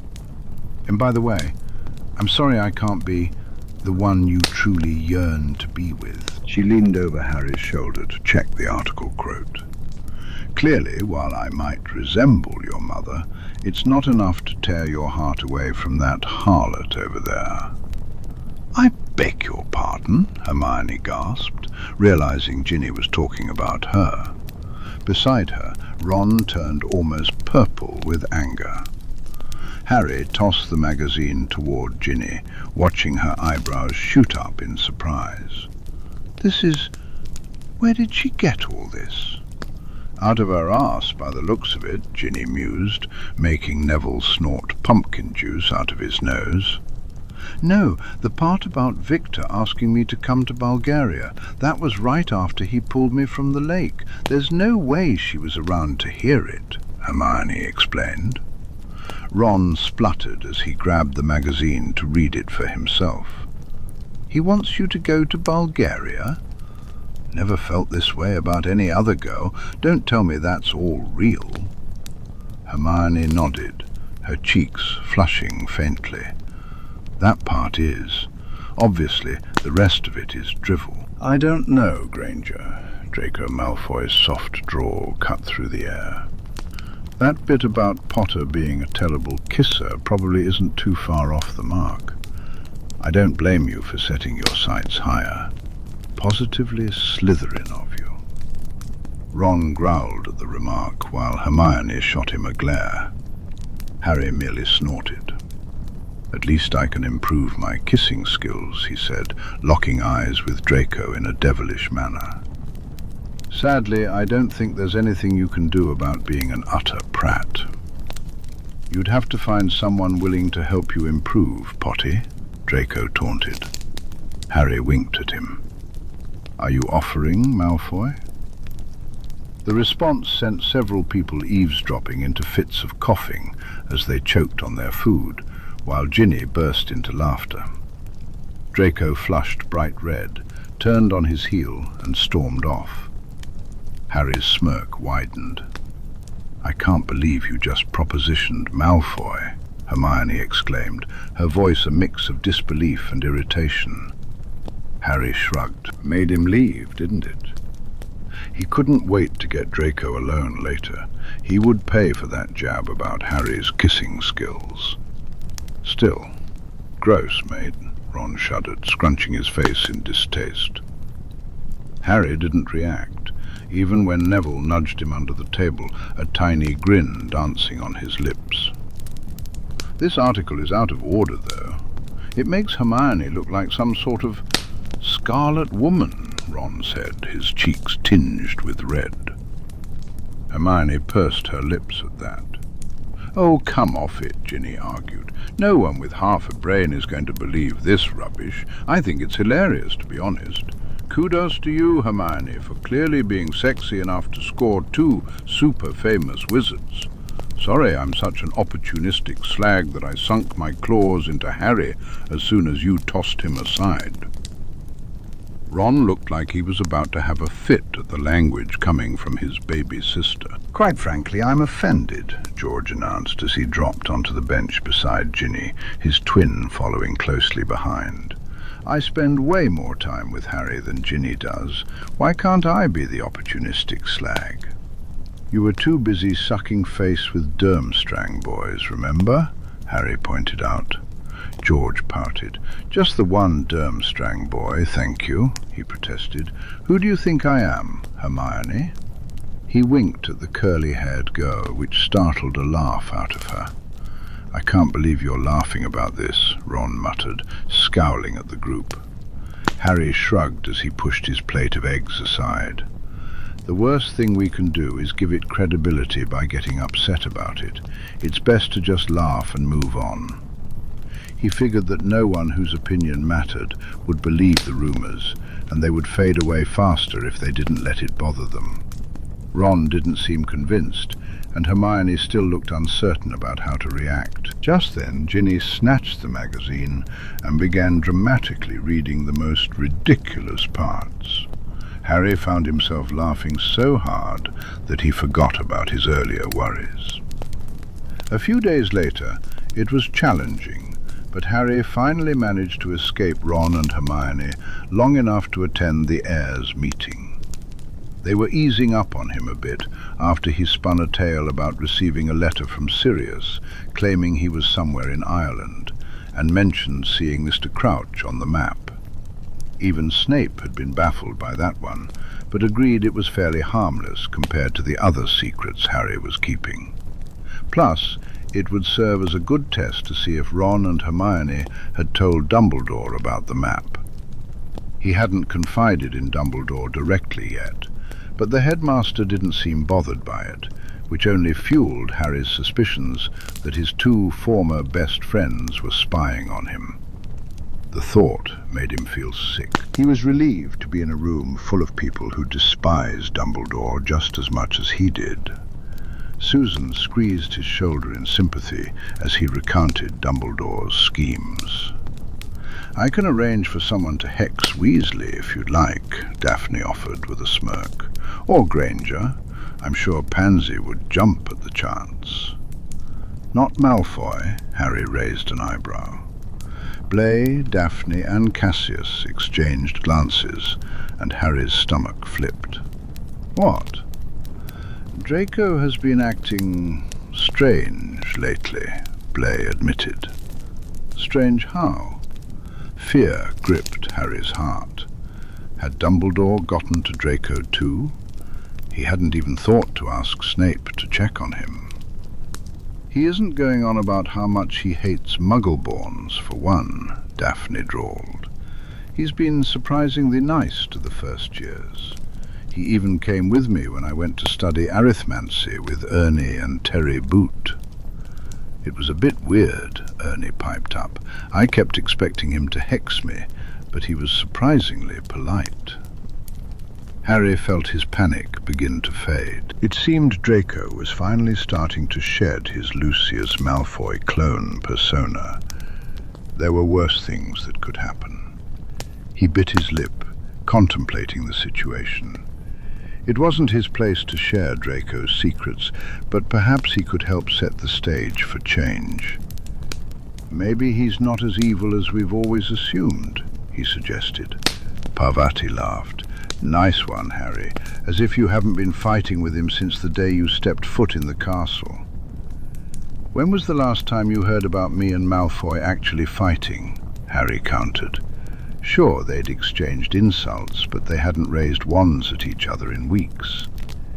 He watched as Parvati's expression shifted to confusion while she thought it over. "I think we should trust Harry on this one, guys," Neville chimed in supportively, his eyes filled with understanding. "What do you know that we don't?" Sullivan asked, his tone a mix of curiosity and suspicion. Harry smirked. "Daphne, Blaze, why don't you two bring Draco to our next meeting?" he suggested, noticing the wide-eyed reaction when he mentioned Draco's first name. "And Parkinson and Bulstrode too, if you can convince them." Draco trusted those two girls and had insisted they didn't want to follow in their parents' footsteps. They could probably use the reassurance that they weren't alone. "You want us to bring 3 kids whose parents are Death Eaters to our top-secret meeting on how to save the world once the Dark Lord is dead?" Blaze asked, unimpressed. Harry nodded. "Yeah, sounds about right. Not everyone is the same as their parents. Look at Cassius." "No offense," he added to the older boy, who snorted in response. "None taken. My father was a stain on the family trees, and the rest aren't much better," he admitted. "Exactly. So give them a chance. You might be surprised," Harry replied. Not everyone in the room seemed convinced, and murmurs rippled through the group. Finally, Susan cleared her throat. "Look, guys, Harry wouldn't suggest this if he thought it would jeopardize what we have here," she said confidently, turning her hazel eyes to Harry. "You trust Draco Malfoy?" "I do," he answered firmly, ignoring the incredulous looks from several people. "And he trusts Bulstrode and Parkinson. That's 3 heirs we could really use on our side." "I still think you've lost it," Blaze muttered, "but all right, we'll bring them. On your head be it." Harry grinned, even though his stomach churned at the idea of bringing 3 more Slytherins into the fold. He was excited about connecting Draco with the other heirs, but he knew the 2 girls might take a bit of convincing. Later that night, when Harry snuck out to meet Draco, he shared what he had discussed with Blaze and the others. "So don't be surprised if you, Bulstrode and Parkinson get approached sometime next week," he finished, leaning back to give Draco time to process the news. Draco stared at him, his expression unreadable. "You've never had a civil conversation with Pansy or Millie," he pointed out. Harry shrugged. "I've done study groups with Bulstrode a few times. She seems all right." "And you trust them? That's good enough for you, is it? Why shouldn't it be?" Draco held Harry's gaze for a long moment, before leaning in to kiss him, a reluctant smile curling his lips. "Sodding Gryffindor," he muttered against Harry's mouth. "You're lucky I'm not taking advantage of you." Feel free to take advantage of me whenever you like," Harry replied cheekily. "I have a feeling I might enjoy it."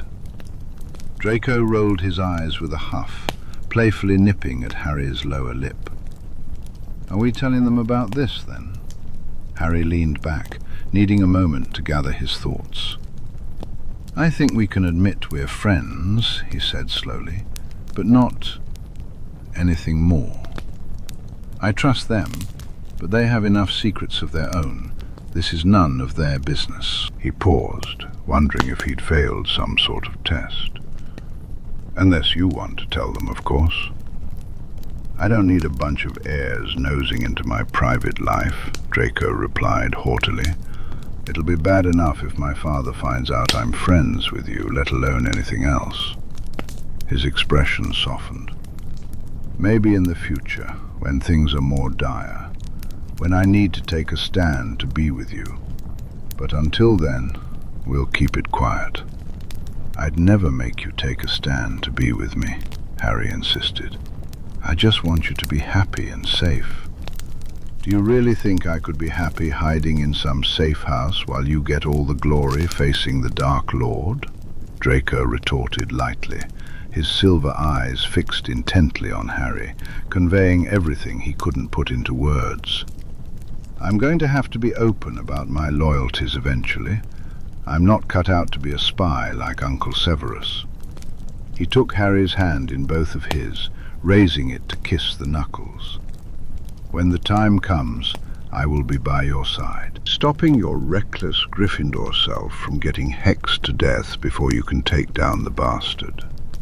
Despite his teasing tone, Draco's words took Harry's breath away.